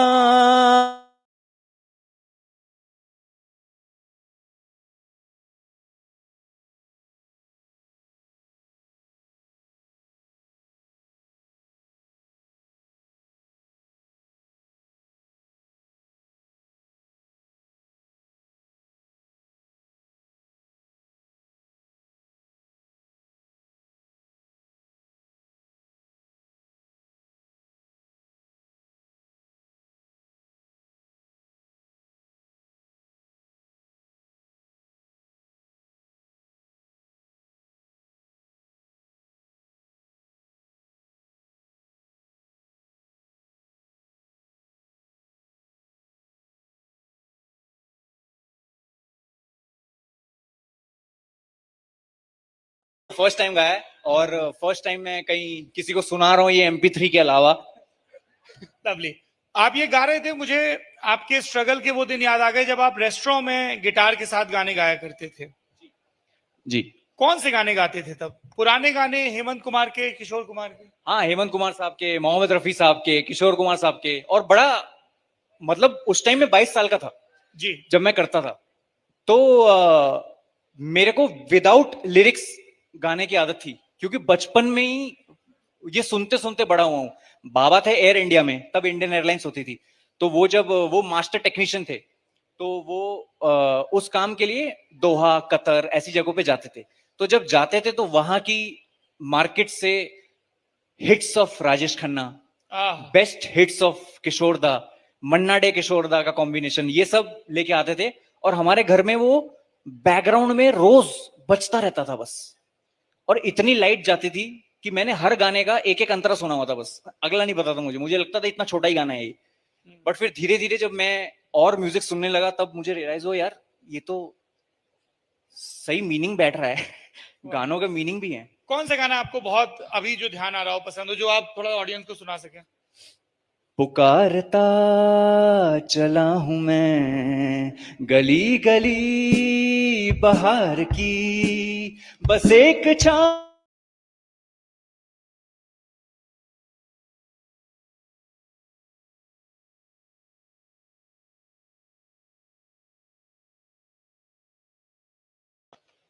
आपने पुकारा और मुझे एक दूसरी पुकार याद आ गई, ढिंडोरा आपकी एक बहुत कमाल की यूट्यूब ओरिजिनल जी, सीरीज देखी आप लोगों ने।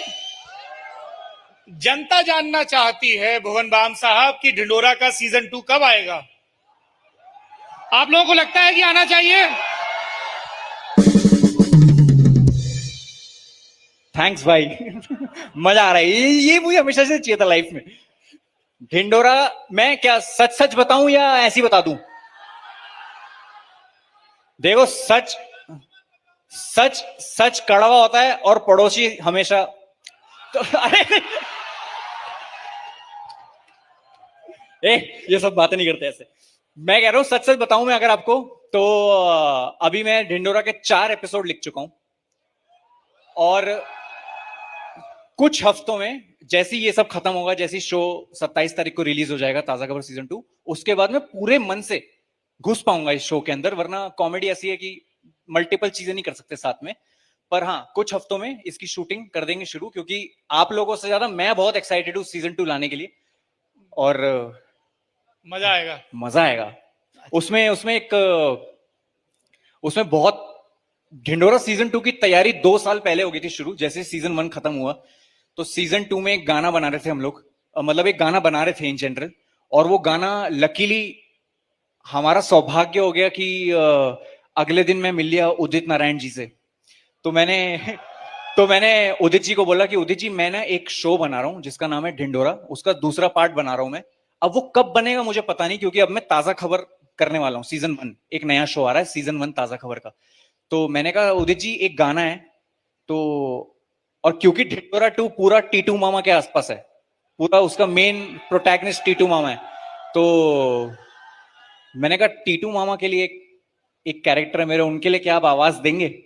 तो उन्होंने बोला बिल्कुल देंगे। और फिर उन्होंने, और वो गाना हमने 2 साल पहले रिकॉर्ड किया था और क्या गाना है? नहीं वो तो मैं गा ही नहीं सकता, मैं नहीं छू सकता, उनकी आवाज नहीं छू सकता मैं। पर वो गाना मैं अभी गाऊंगा भी नहीं वैसे, क्योंकि वो गाना बहुत ही एक्सक्लूसिव है, वो नहीं मैं अच्छा, किसी को वो बहुत। और उदित नारायण का कोई और गाना जो आपको बहुत पसंद हो?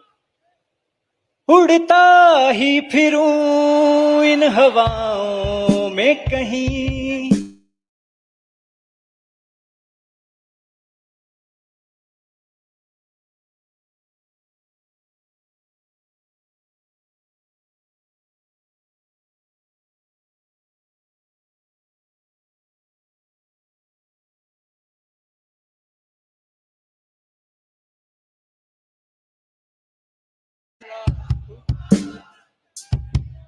हम लोग जब शूट के लिए आ रहे थे तब भुवन को डाउट हो रहा था कि ये सब नई उम्र के बच्चे हैं, इनको 90s के गाने पता होंगे कि नहीं। यार मैं थोड़ा ओल्ड स्कूल हूँ, मुझे बहुत, मैं नए नए गाने भी सुनता हूँ, लेकिन मुझे याद पुराने वाले ज्यादा रहते हैं, क्योंकि उनके मतलब ज्यादा है, उनके मतलब अच्छे हैं, नए में मीनिंगफुल कौन है। से सुन रहे हैं अभी? हैं? नए में कौन से सुन रहे हैं? नए में एक वो गाना बड़ा पसंद है मुझे, इल्लुमिनाटी इल्लुमिनाटी अनदर, पर मुझे बड़ा उस बात का बड़ा दुख है कि मुझे उसके लिरिक्स याद नहीं होता। ಚಾನ್ಸ್ ತಗೊಂಡೆ ಅಲ್ವಾ ಕಮ್ಮಿ ಬೆಲೆಯ ಸ್ಮಾರ್ಟ್ ವಾಚ್ ಆಯ್ಕೆ ಮಾಡಿ, ನೀವು ಚಾನ್ಸ್ ತಗೋಬೇಡಿ, ಅಮೆಜಾನ್ ನೋಡಿ।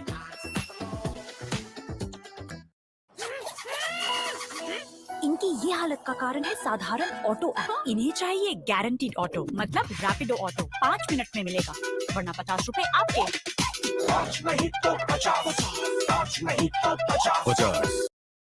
बात है क्योंकि वो वैसे बहुत प्राइवेट मोमेंट्स होते हैं जो मैं सिर्फ अपने बहुत करीबी लोगों को बताता हूँ। दोस्तों, क्या आप बराक ओबामा के साथ भुवन बाम का प्राइवेट मोमेंट सुनने के लिए तैयार हैं? प्लीज। तो ओबामा जी आए थे दिल्ली टाउन हॉल, तो मेरे को सौभाग्य मिला था वहां जाने का। तो तब वो प्रेसिडेंट नहीं थे, मतलब वो पास ऑन कर चुके थे, 8 साल रह चुके थे। हाँ रह चुके थे वो। पर ऑरा उनका प्रेसिडेंट वाला ही है। वो जब घुसे, वो एक कुछ स्टारबक्स की कॉफी लेके घुसे अंदर, और वो जिस तरह बात कर रहे थे, आधी बातें तो सर के ऊपर से चली गई मेरी। वाह। पर हाथ मिलाने का मुझे मौका मिला, और बस दो तीन बातें उन्होंने पूछी कि क्या करते हो यूट्यूब पे, क्या करते हो। तो मैंने कहा सर मैं कैरेक्टर्स प्ले करता हूँ यूट्यूब पे। तो कहते अच्छा। मैंने कहा मैं उस टाइम 16-17 कैरेक्टर्स थे, तो मैंने कहा 16 कैरेक्टर्स प्ले करता हूँ मैं। तो ऐसे हो गए। कहते अच्छा, and how do you shoot it? तो मैंने बोला सर फोन पे करता हूँ। Only on your phone? मैंने कहा जी सर, नथिंग एल्स। मैंने नहीं सर। तो बड़े खुश हुए उन्होंने ऐसे किया, फिर वो दूसरे की तरफ चले गए फिर वो उधर चले गए। बस इतना इंटरेक्शन हुआ था हमारा। लवली। शाहरुख खान? वो तो यार राजा के बारे में क्या बोला जाए, वो उनके साथ ये मुझे कहीं और से वैलिडेशन आया ना है भाई, मुझे सही वैलिडेशन दे रहे हैं सर से मिला था मैं T2 टॉक्स फर्स्ट टाइम किया था जब, तब चंपी वंपी हो गई थी हमारी। हाँ। चंपी दे दी थी उन्होंने। फिर उसके बाद मुझे लकीली उसके अगले कुछ महीनों बाद प्लस माइनस जो मेरी शॉर्ट फिल्म थी, उसके लिए मुझे फिल्म फेयर अवार्ड भी मिला आज था। ही के दिन रिलीज हुई थी। हाँ, और आज 6 ईयर एनिवर्सरी है प्लस माइनस की। तो उसके लिए मुझे फिल्म फेयर अवार्ड मिला था। तो तब उन्होंने अच्छा, और ये टीवी पे कैसे डाल दिया उन्होंने, मुझे समझ नहीं आ रहा है।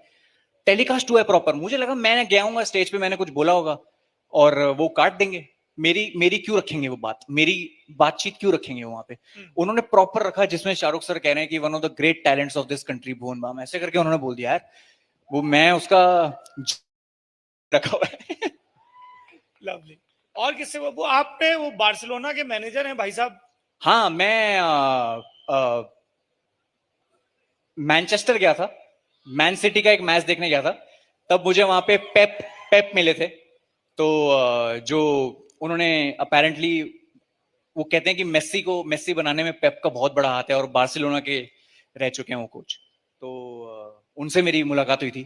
तब उन्होंने पूछा था कहाँ से हो, क्या करते हो। तो मैंने कहा सर मैं कंटेंट क्रिएटर हूँ, एक्टर हूँ, और मैं यहाँ पे बस आपका ट्रेनिंग सेशन देखने आया हूँ, और किसी को अलाउड नहीं है वहां पे मैन सिटी का ट्रेनिंग सेशन देखने का। तो ऐसे ही अगुएरो ऐसे घूम रहे हैं सामने शॉर्ट्स में, और सब लोग आपस में बातें कर रहे हैं, और मैं वहां ऐसे बैठा हूं। मैं कह रहा हूँ ये कहाँ आ गया हूं मैं, ये क्या दिन दिखा दिए यूट्यूब ने मुझे, ये किधर ले आया है वो यूट्यूब मुझे। फिर उससे पहले मेरी फर्स्ट एवर ट्रिप थी।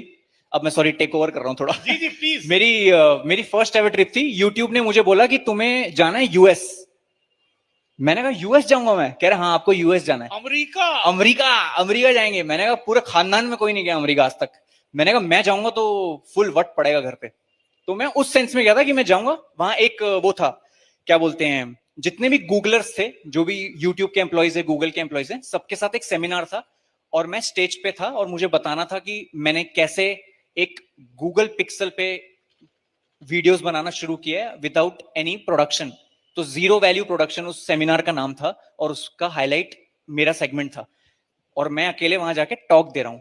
अब मुझे नहीं पता था कि मेरे साथ पैनल में स्नूप डॉग भी है। मैं बैक स्टेज बैठा हूं, और वो चुपचाप, वो हाथ में, वो तो भाई साहब करते ही है मामला। क्या हाथ में है? हाथ में क्या? वो एसएल लाइट पीते एसएल लाइट पीते हो। वो कुछ अपने हाथ में सामग्री लेके वो ऐसे घुसे बैक स्टेज। अच्छा, पहले तो क्या है, पहले धुआं आता है, फिर वो आता है। तो पहले धुआं आया, धुआं से मैंने सोचा, मैंने कहा यहां क्या चल रहा है ये सब। तो ऐसे आया,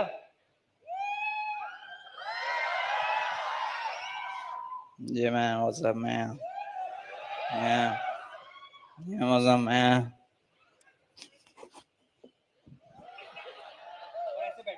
ऐसे बैठ गए वो, और मैं उनके साथ बैठा हूं। मैंने कहा hi sir, hi Bhuvan, hi man, very from India. Wow, मेरा मन कर रहा था सिंगिंग स्किंग कर दूं वहां पे पर मैंने कहा नहीं, यहां नहीं कर सकते ऐसे। तो बढ़िया उनको उनके साथ बातचीत करी मैंने, उन्होंने इधर उधर का पूछा, मैंने पूछा कि कितना हो जाता है दिन का। उन्होंने भाई बनाने के लिए एक आदमी रखा है यार, बड़ा ही मतलब बहुत सही है उनका। फिर मुझे नहीं पता था कि उनका वहां पे पैरामाउंट स्टूडियो, एलए में जो पैरामाउंट स्टूडियो है वहां पे उनका कॉन्सर्ट था, तो वहां पे सबको इनवाइट था। तो सेमिनार के बाद हम लोग वहां गए और फिर वो पूरा जितनी भी इंडियन टीम थी वो पीछे से सिंगिस किंग चिल्ला रही पर ये इंटरेक्शन था उनके साथ मेरा। हम लोग अगली शख्सियत पर जाएं उससे पहले, बहुत यंगस्टर्स हैं, इंप्रेशनेबल एज के हैं, और इन लोगों को लगता है कि सारे कामयाब लोग और उनका स्वैग किसी ना किस्म के नशे से ही जरूर आता है। हाँ, पर आप तो कोई नशा नहीं करते हैं। नहीं सर, जीवन का नशा ऐसा नशा है ना जी, लाइफ का नशा एक ऐसा नशा है जिसके आगे सारे नशे फीके हैं। कोई भी ऐसी चीज इतनी मत करो कि आप अपना लक्ष्य ही भूल जाओ लाइफ में। मैंने अपने आसपास देख लिए सर, मैंने बहुत लोग देख लिए अपने आसपास, मेरे बहुत करीबी लोग मैंने देख लिए आसपास, वही है उनके लिए। उसके बिना फंक्शन नहीं कर पाते, उसके बिना सुबह का पैखाना नहीं हो पाता उनका, वो बहुत दुखदाई है। वही वो मिर्जापुर का डायलॉग है ना, शुरू मजाक में किए थे अब मजा आ रहा है, तो वैसा वो सिचुएशन है। तो अपने को मजाक में भी नहीं करना शुरू। 8वीं में एक बार रॉयल स्टैग पी थी मैंने, जब मैं 8वीं में था, कि क्या है ये, इतना बड़ा ढक्कन होता था उसका, पूरी रिम तक भर के पी थी, पी के सो गया और फुल गाली देता रहा खुद को कि कहां फंस गया तू, सांस ही नहीं आ रही, गला चिल्ड हो गया और चल रहा है पूरा गला। मैंने सोच लिया कि ये तो भाई, ये तो क्रेजी लाइफ है, ये नहीं पी सकते आप। और 8वीं में था मैं तब, मैं बड़ा उस टाइम बड़ा क्यूरियस था मैं कि क्या होता क्या है इसमें। पर अभी आपसे इतने पॉपुलर हैं, सक्सेसफुल हैं, मुंबई पार्टीज, तो वो पीयर प्रेशर नहीं लगता यार कि कूल दिखना है तो ये सब करना पड़ेगा? कई लोगों को ऐसा लगता है, कई लोग उस प्रेशर में आ जाते हैं। नहीं सर, एक हैक है मेरे पास, एक हैक है लाइफ में, एक हैक आ गया है कि अब क्या है, अब सबको चाहिए कि आप सोशलाइज करें, और अगर आप बिना ड्रिंक के सोशलाइज ना करो तो ऑफेंड हो जाते हैं बहुत लोग, और फिर बोलते हैं तू तो पीता नहीं, क्या है बच्चा ही है, फिर वो आपको सीरियसली भी नहीं लेते। उनको लगता है ये जो कह रहा है गलती कह रहा है, क्योंकि इसमें अभी मैच्योरिटी नहीं आई है, ये मैच्योर नहीं हुआ है। तो उस मैच्योरिटी पे आने के लिए मैं लेता हूं कांच के गिलास में रेड बुल, वो देती है बियर जैसा लुक उसको लेके घूमता रहता हूँ पूरी रात, वो एक रेड बुल चलाता हूँ मैं। वाह साहब। हाँ, और उसमें हो जाता है जागा भी रहता हूँ और सबकी बकवास सुनता भी रहता हूँ, और फिर कुछ उसमें से सीख भी लेता हूँ मैं चीजें। अच्छा ये बताइए, कई लोगों ने ये एक धारणा बना ली है, आपके फैंस कहते हैं कि धारणा नहीं गलत फहमी है, तो मैंने सोचा आज पूछ ही लूं। एक तो सीरियस सवाल होना ही चाहिए बहुत, क्या भुवन बाम पूरी जिंदगी सिर्फ अपने ही प्रोडक्शन हाउस की सीरीज में काम करेंगे, बीबी की वाइन्स, ढिंडोरा, ताजा खबर, या एज एन एक्टर वो दूसरे प्रोडक्शन हाउसेस के लिए, दूसरी स्टोरीज के लिए भी अवेलेबल हैं? सर मेरा ड्रीम है कि मैं खुद को एक थिएटर में देखूं, मेरे को फिल्म बनानी है, मेरे को फिल्म में काम करना है, जरूरी नहीं मैं वो फिल्म बनाऊं। मेरे भी सपने हैं कि मैं भी कोई बहुत बड़े डायरेक्टर्स के साथ काम करूं, बहुत बड़े स्टार कास्ट का एक हिस्सा बनूं। खुद का प्रोडक्शन हाउस खोलने की वजह यही थी कि कोई और उल्लू ना बनाए मुझे, मैं खुद ही उल्लू बन के सीखना चाहता हूं, इसलिए मैंने वो प्रोडक्शन हाउस खोला। और शुरू में उल्लू बनने में बहुत मजा है, 100 तरह के झूठ बोलते हैं आपसे लोग, 100 तरह के टोपी घुमाते हैं आपके ऊपर, 100 तरह के घोटाले होते हैं, यहां से पैसा मार लिया, वहां से पैसा मार लिया। मैंने कहा यही सीख सीख के आगे बढ़ना है। इवेंचुअल गोल ये नहीं है कि बहुत बड़ा प्रोडक्शन हाउस बनाना है। प्रोडक्शन हाउस बनाने का रीजन ही सबसे बड़ा ये है ताकि जो क्रिएटर्स जिनके पास रिसोर्सेज नहीं है लेकिन टैलेंट है, उनको मौका मिले। तो हम सिर्फ अपनी एज ग्रुप के लोगों के साथ काम करते हैं, हम कभी नहीं सोचते कि हम इसके साथ काम करेंगे, हम ये चूज करके काम करेंगे। अगर मुझे कोई बंदा बहुत पसंद आ गया, अगर मुझे कोई डायरेक्टर की कोई शॉर्ट फिल्म बहुत पसंद आ गई है, तो हम सीधा डीएम कर देते हैं उनको कि प्लीज हम एक छोटा मोटा शो बना रहे हैं, क्या आप आके बनाएंगे हमारे साथ शो? साथ में डेवलप करते हैं, बने ना बने अलग बात है, पर आपको आपका मंथली पेमेंट जो भी आप डिजर्व करते हैं, जो भी उस टाइम हमें सही लगता है, हम आपको देंगे। पर ऐसा नहीं है कि मुझे सिर्फ बीबी के वाइन्स प्रोडक्शंस में ही काम करना है। बीबी के वाइन्स प्रोडक्शन एक अम्ब्रेला है जिसके अंडर मैं सारे क्रिएटर्स को ये बताना चाहता हूं कि आप ये मत समझिए कि आपके पास रिसोर्सेज नहीं है। आज के टाइम में resources should not be the excuse. सब जगह रिसोर्सेज है, हम देंगे आपको रिसोर्सेज। क्या चाहिए आपको? कैमरा चाहिए, लोकेशन चाहिए, मैं दूंगा कैमरा लोकेशन। वाह। आप केवल एक तगड़ी स्क्रिप्ट जो आपको लगता है आपके हिसाब से बहुत अच्छी स्क्रिप्ट है, आप लेके आओ, साथ में बनाएंगे, दुनिया को दिखाएंगे। अगर किसी को अप्रोच करना हो, मान लीजिए इन प्रेसिडेंसी यूनिवर्सिटी के यंगस्टर्स में से किसी के पास कोई सॉलिड आइडिया है, हाँ, how can they reach out to you? Sir mail ID है अपनी bb@bbkivines.in। हाँ, bb@bbkivines.in। इस पे आप अपने सीवी, आप अपना कुछ भी भेजिए, हफ्ते 10 दिन के अंदर, मैक्सिमम 15 दिन के अंदर रिप्लाई आ जाएगा आपको। और ऐसा रिप्लाई आएगा यस और नो, कुछ बीच का नहीं आएगा। अगर नहीं समझ आया तो नहीं आएगा, फ्रैंकली, क्योंकि फिर वो लटकाने का भी फायदा नहीं है किसी को कि हम सोचते हैं, क्योंकि हमें बहुत सुनने को मिलता है, बताते हैं। एक आदमी मुझे पिछले 3 साल से बता रहा है 3 साल से मेरे को बता रहा है वो, और अभी तक बताया नहीं उन्होंने। तो मैं जब भी उनसे मिलता हूं, मैं मनी मन सोचता हूं कि आज बताएंगे, आज बताएंगे, नहीं बताया। आपने कहा कि आपका मन है अच्छे डायरेक्टर के साथ काम करने का। Can you tell us 2-3 directors जिनके साथ आप काम करना चाहेंगे? जैसे मैं कहीं देख रहा था कि अनुराग कश्यप आपकी बड़ी तारीफ कर रहे थे, जबकि एक डिबेट चल रही है आजकल की इन्फ्लुएंसर्स को एक्टिंग में लिया जाए नहीं लिया जाए, तो उसके कंटेक्स्ट में भी उन्होंने कहा कि भाई बाकी सब एक तरफ, लेकिन मैंने भुवन का काम देखा और बहुत कमाल का लगा। आपके 3 ड्रीम डायरेक्टर्स की यार इनके साथ काम करना मिले।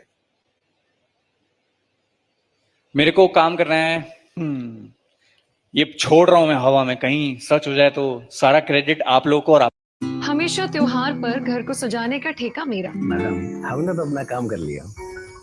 वैसे इसमें तुमने तो कुछ नहीं किया।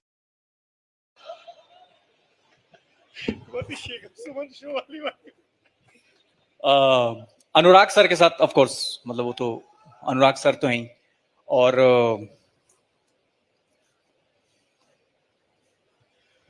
सूरज बड़जात्या के साथ, ताकि जितनी गालियां दी हैं वो सब रिवर्स हो जाए। हाँ, नहीं वो तो कभी रिवर्स, इंटरनेट पे जो चला गया वो कभी जा नहीं सकता वापस। और जल लीजिए हैं और अपने अरे यार, मैं कैसे जुबान पे नाम आ रहा है, मैं हैं क्या करण जौहर का नाम भूल गए? नहीं, करण सर के साथ तो करना ही है काम, बट अब आप मेरे से जिसका करियर शुरू हुआ है उसको स्पॉट पे डाल रहे हो कि इनके साथ नहीं, उनके साथ नहीं। पर हाँ, करना, मुझे सब एक्सप्लोर करना है मुझे लाइफ में, कि जब जिसके साथ कॉल आ जाए, जब जिनका कॉल आ जाए, या जब जिनको मैं समझ आ जाऊं, उस दिन मैं जाऊंगा। और मुझे कोई शर्म नहीं ऑडिशन देने में, कोई शर्म नहीं ऑडिशन। चलिए कुछ ऑडिशन लाइव करवा लेते हैं। ऑडियंस में से कोई सवाल पूछना चाहता है? थोड़ा सा हम लोग आगे आ जाए। Mic please, mic. Volunteers, mic कहां पे? ए बेटा थोड़ा शांत रहे, थोड़ा सा। Do we have mic?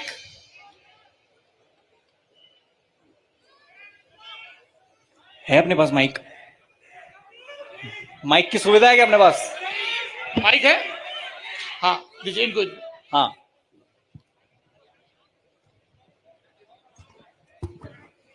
Hello sir, my name is Arpita. Don't call me sir, call me Bibi. Sir is okay, Bibi, my name is Arpita. शायद नाम सुना सुना लग रहा होगा आपको। हाँ, कहीं सुनेला लगता है, कहीं देखेला लगता है। मेरे पास एक रैपिड फायर क्वेश्चन है आपके लिए जी। अगर आपको सारे 3 यूट्यूबर्स के नाम दे रही हूँ मैं, आशीष चांचलानी, हर्ष बेनीवाल और कैरी मिनाटी, तो आप किसको चूज करोगे? मैं तीनों को चूज करूंगा, क्योंकि कोई एक।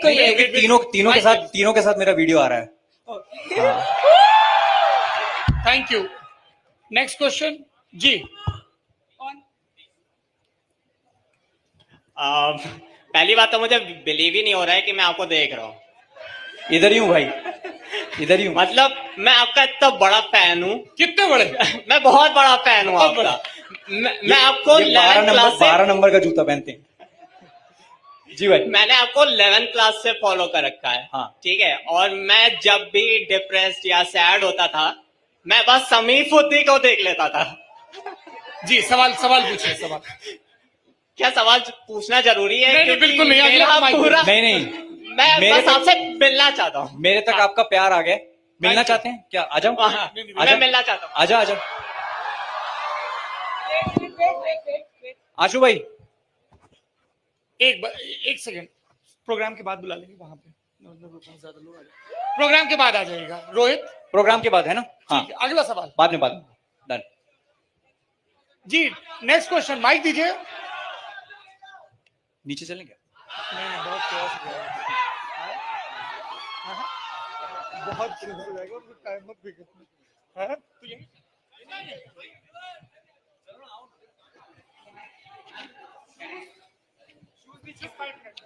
क्वेश्चन क्यों नहीं? जी अगला सवाल। शूज नहीं चाहिए मुझे।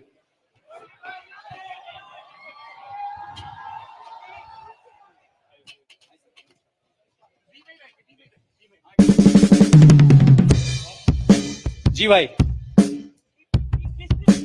एक से हाँ आप, हाँ हाँ जी भाई। कौन पूछ रहा है, कौन पूछ रहा है, किसके पास है सवाल? I'll do the moderation। हाँ, हाँ। हाँ जी अगला सवाल। माइक कहाँ पे है? एक से जी एक, हाँ पूछे सवाल पूछे। सर मुझे जनता ही नहीं दिख रही, तो थोड़ा सा ऐसा जी, जी। कुछ ऐसा कुछ पूछिए सवाल। जी भाई। हाय हेलो हाय भुवन, हाँ हाय भाई, भुवन। जी भाई। ताजा खबर एक तरफ, ढिंडोरा एक तरफ। आप ये बताओ बीबी के वाइफ में नई वीडियो कब आ रही है? जैसे ही ये निपट जाएगा, मेरे पास 3 एपिसोड ताजा लिखे हुए हैं, मेरे को बस उसको रिफाइन करके बनाने का मौका नहीं मिल रहा। चेक जैसे ही शो रिलीज होगा तवे पे लगा दूंगा मैं वीडियोस, बस। चलिए अगला सवाल, next question, second last. Mic दीजिए जी। थोड़ा इधर एक महीप सिंह के साथ वीडियो बना लो यार। सवाल पूछिए। हेलो भुवन भाई। हाय भाई। लव यू भाई। सबसे पहले तो मैं कह रहा था भुवन भाई, एक लाइक टाइम था, एक फेज था, like I've been like struggling from like sort of situationship, तो मैं बहुत ज्यादा डिप्रेस हो गया था। तो एक सेकंड, ये सॉर्ट ऑफ सिचुएशनशिप क्या है पहले ये मैं समझ गया। वो बहुत क्रेजी चीज है वो। हाँ, तो हाँ। फिर उस वक्त लाइक आपकी वीडियोस ही थी जो लाइक वो मेरे को उस मोमेंट से निकलने में। सो लॉट्स ऑफ लव भुवन भाई। थैंक यू भुवन भाई। कोई दिक्कत नहीं है, मेरे को एक चीज पता है कि अच्छा टाइम और बुरा टाइम नहीं टिकते। बुरा टाइम है ना, सब निकल जाएगा। भुवन भाई दिल्ली वालों के लिए कुछ हो जाए। एक सौरभ भैया, एक सवाल वहां से ले लेंगे जी। हाँ। माइक दीजिए, माइक। वेट, आप लोगों को मैं माइक दूंगा। हाँ। हाँ पूछिए क्या सवाल। सर एक बार मुझे खुद की एक्टिंग नहीं प्लीज, पर मुझे आपसे हाथ मिलाना है। रिलैक्स हाथ मिलाना है। Relax, I got it.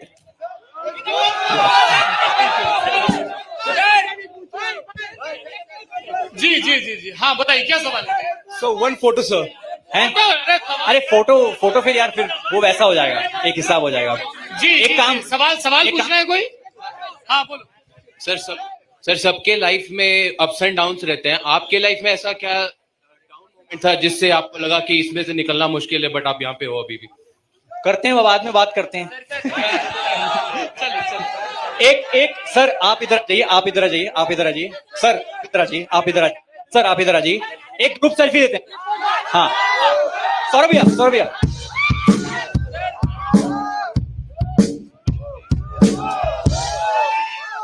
Thank you दोस्तों, थैंक यू। कहां से जाएं? क्लोज कर दें इसे, गो अपस्टेज, यहाँ से क्लोज कर देते, यहीं से कर देते। हाँ on the stage.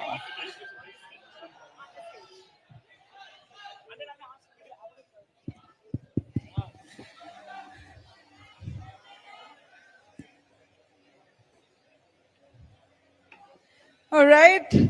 That was Bhuvan Bam. For Bhuvan Bam.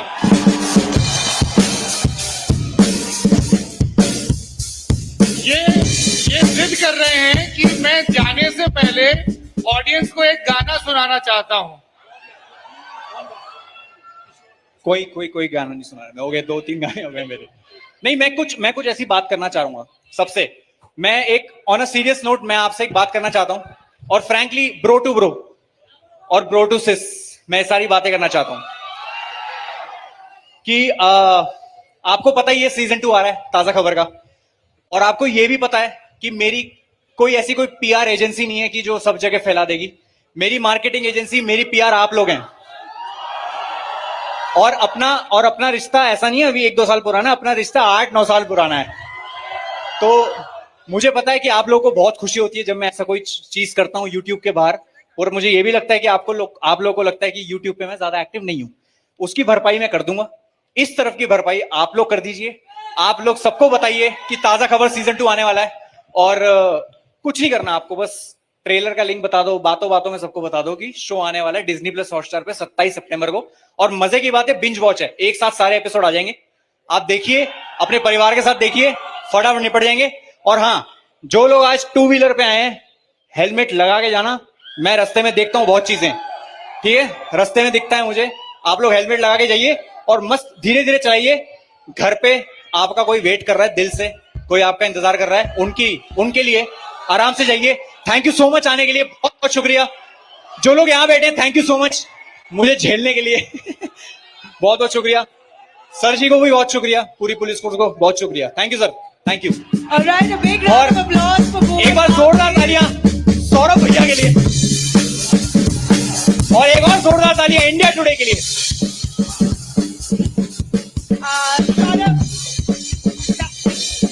Salman Ahmed, Vice President of Presidency University, can I please have you on stage, please?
All right, thank you very much, Bhuvan Bam, for really electrifying chat, a fun interaction that you've had with our Presidency University students. Thank you very much. Thank you. All right, guys, on the other side, we have our very esteemed guest joining us, the Police Commissioner of Bengaluru City, B. Dayananda, who's right here with us to have a wholehearted chat about the vigilant force, how Bangalore cops are using tech to fight crime and safeguard women. I'd appreciate if all our guests please take a seat. We have the Bangalore Police Commissioner right here on stage, along with India Today's Nagarjun Dwarkanath, Deputy Editor, joining us. A big round of applause, please. Please can we have B. Dayananda on stage, Bengaluru Police Commissioner. A big round of applause, please.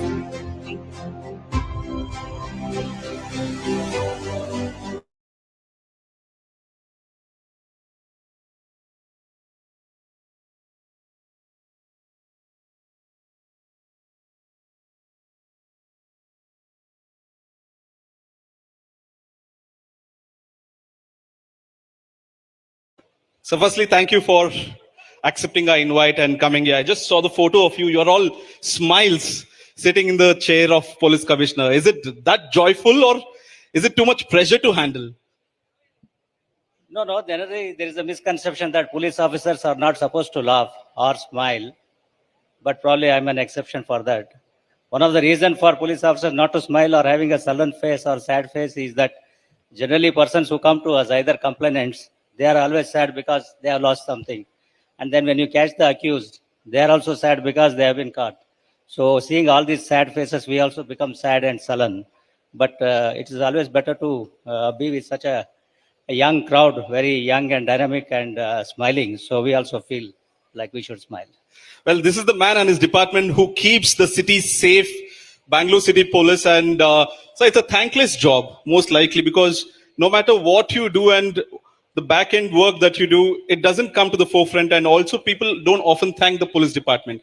Does it cause a problem to you that police are not recognized enough in the society? No, police is a department which has to work with the people. We cannot work with the files or other systems or computers and all. We have to work with the people. So it comes with its own charms as well as challenges. There is good visibility. People recognize you. There is a lot of status. And at the same time, it demands a lot of family sacrifices, personal sacrifices. You don't have personal time. So those kind of sacrifices also have to be made. So it's a balance of both. You're the commissioner for the city that recognizes itself with the tech, the Silicon Valley of India, Bengaluru. How is that the Bangalore police are taking in technology in day-to-day activities? Are you using AI to investigate? What kind of tech is helping you in day-to-day activities? As you said, Bangalore nowadays has become a global destination. So it is a global city. So we want a global city to have a city of global standards. So keeping that in mind, right from beginning, we have been focusing on technology. It's not just a recent phenomena. Even in 1976, we were the first ones to use the speed radar guns for traffic enforcement when other cities never heard of that one. Subsequently also, especially in traffic, we have been the pioneers in the use of technology. And even other in cyber crimes also, we were the first one to set up the cyber lab, first ones to start the cyber police station. And keeping in mind the staff shortage compared to the other cities, Bangalore city has less number of staff in terms of 1 lakh of population or in terms of square kilometer.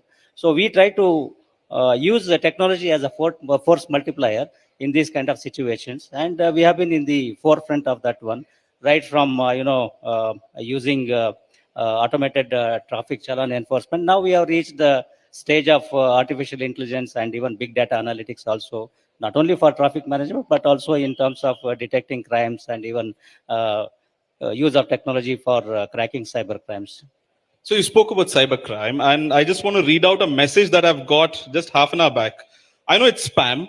It says, please update your address within 1 working day and collect your parcel, or it will be returned. And there's a link.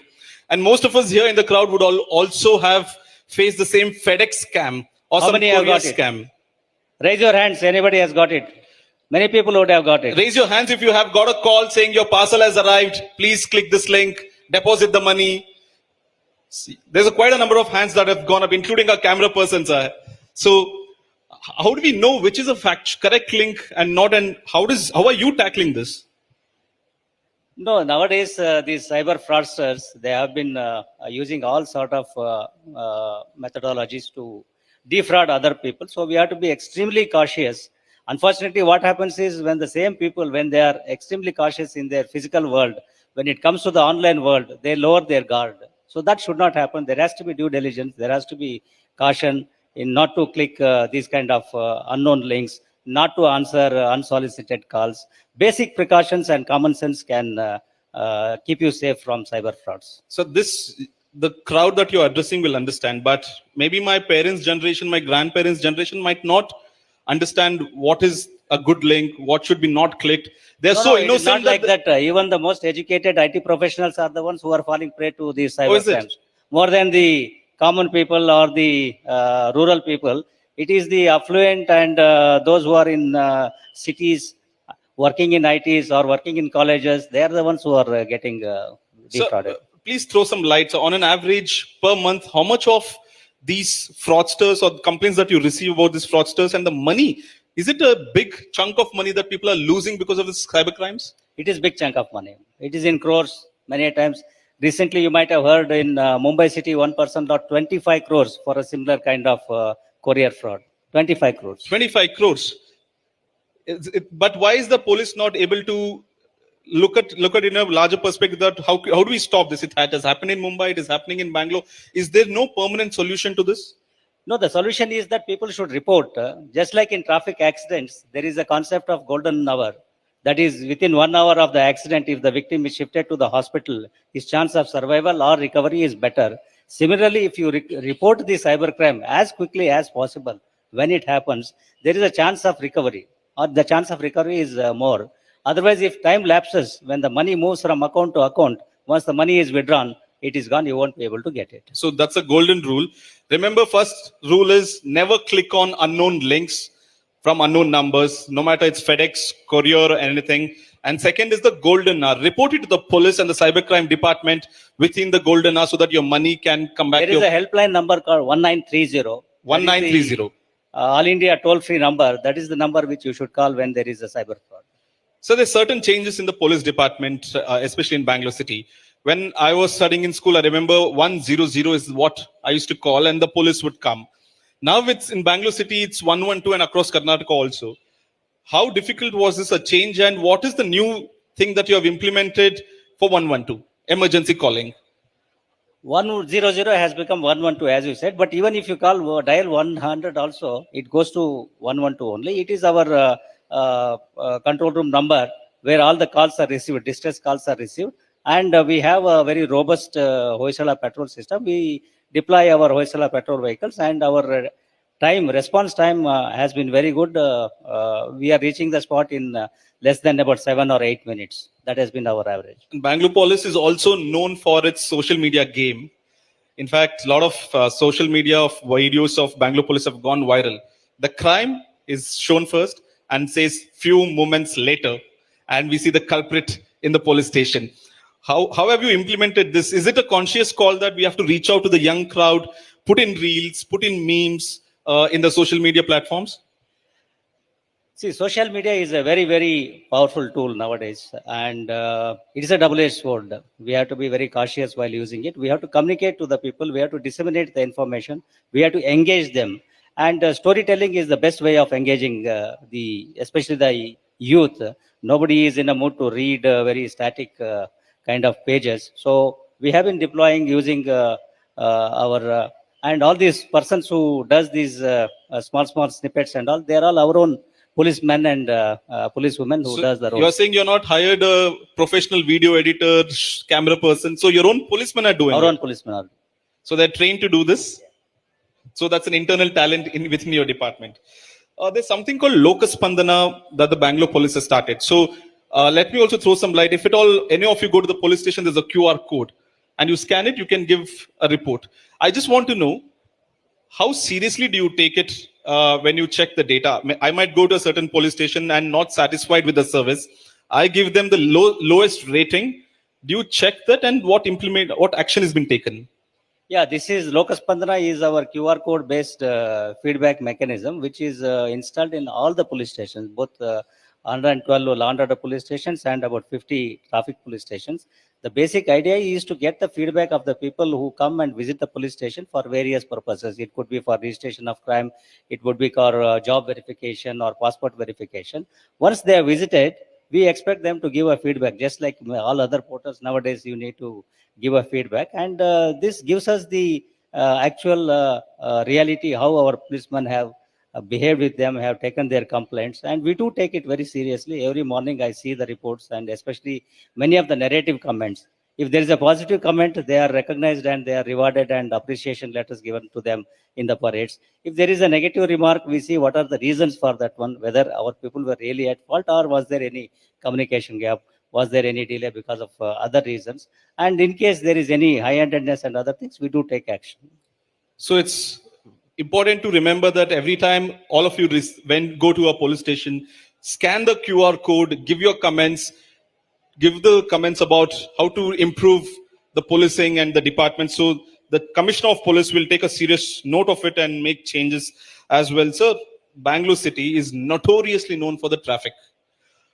Is it a bigger headache for you than the usual law and order issue? Because time and again, we see traffic jam in Bangalore city. Which is the bigger headache for you, the traffic or the law and order? Traffic is definitely a serious issue to be tackled, and traffic management in Bangalore city is a major challenge for us, mainly because the city has grown exponentially over the years, and the road width has remained the same, whereas the vehicle number have increased hugely. So this gives us a lot of challenges. Plus, traffic is a matter of it's a multi-agency thing. Other agencies are also responsible, like roads have to be done by the BBMP, electricity has to be maintained by Westcom. So we have to work with all these agencies, and we are trying to bring in that kind of a synergy and ensure that people move from place to place every day. Are you using AI technology or anything to make sure the traffic flow is smoother or to reduce the burden during the peak hours? What tech are you using there, sir? We are using artificial intelligence for two things. One is for enforcement of our offenses.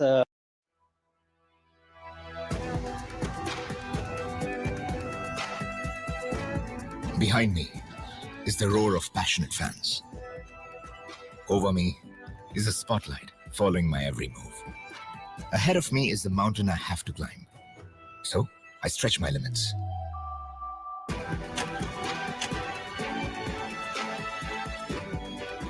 No sweat. Not a wrinkle of worry.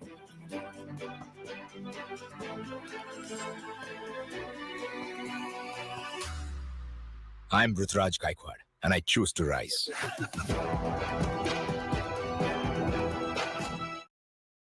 Of signals, for all these things, we are using artificial intelligence. So you're saying that a policeman will not stop someone who's not wearing a helmet. The camera will take care of it, or policemen can still stop? No, policemen are not stopping. They are not stopping any vehicles for not wearing helmet and other things. Okay. Only during special drives like drunk driving and other things, we stop the vehicles and check. Otherwise, it is not done. You also have something called a media policy. Usually what happens is the police department is shy to take questions. They're in their own world doing the work. What is the Bangalore police media policy? We are engaging with the media, be it electronic media or the print media, very regularly. Our press conferences are very regular. Every Tuesday, we hold the press conference. Any media person can come and ask any question to the police, because ultimately we are answerable, we are accountable to the people, and media has the right to ask questions for us, and we are not shying away from that responsibility.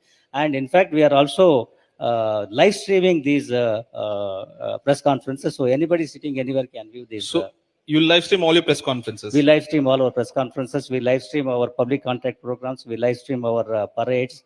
All our public engagement programs are live streamed. And can any common citizen walk into your office? Is there a certain set of hours? Because usually what happens is the moment you're an IPS officer, it's difficult to get hold of you. So no, our doors are open all the time. But 4 to 6 is our public visiting hours. Otherwise, also people can walk in anytime. Sir, you have cracked your UPSC long back. A lot of youngsters are sitting here who are still studying, who are aspirants for taking up UPSC. What would you want to say to these young crowd? Is it even worth it to put in so much effort today? Because you have certain streams also getting difficult in terms of earning more, your job prospects. What is your message for UPSC aspirants? No, it depends on your priorities, what you want to do in life or what you want to achieve in life. Civil service gives scope to work in public service, to make policy decisions, and it's a great service to that extent. And especially police department, for that matter, it is the only department which can provide instant justice to people. A person who comes aggrieved to you, who is in distress, who is in trouble, he comes to you. When you provide him some relief, there is very happiness on his face. That is the greatest satisfaction you can get in the police department. That's a noble way, sir, to put it. Just on a lighter note, does the Commissioner of Police get time apart from work? Do you watch movies? Do you get to watch TV, sports, spend time with your family, go on a dinner? It is very difficult in this position, but we do take time out. We have to watch TV, watch YouTubes, and maybe once in a while go out with the family. Yes, definitely. So when you were sitting, you recognized Bhuvan Bam. You said that he's a very famous YouTuber. Have you watched his videos? I have watched his videos and many other YouTubers also. In fact, one of my hobby or passion is to watch these YouTube vloggers, what you call, rather than watching movies and or news. I prefer to watch. So who's your favorite YouTuber, sir, at today's time? No, I watch these travel logs. I watch a lot. And motor vlogs. And motor vlogs. So you're a motorbike or automobile enthusiast?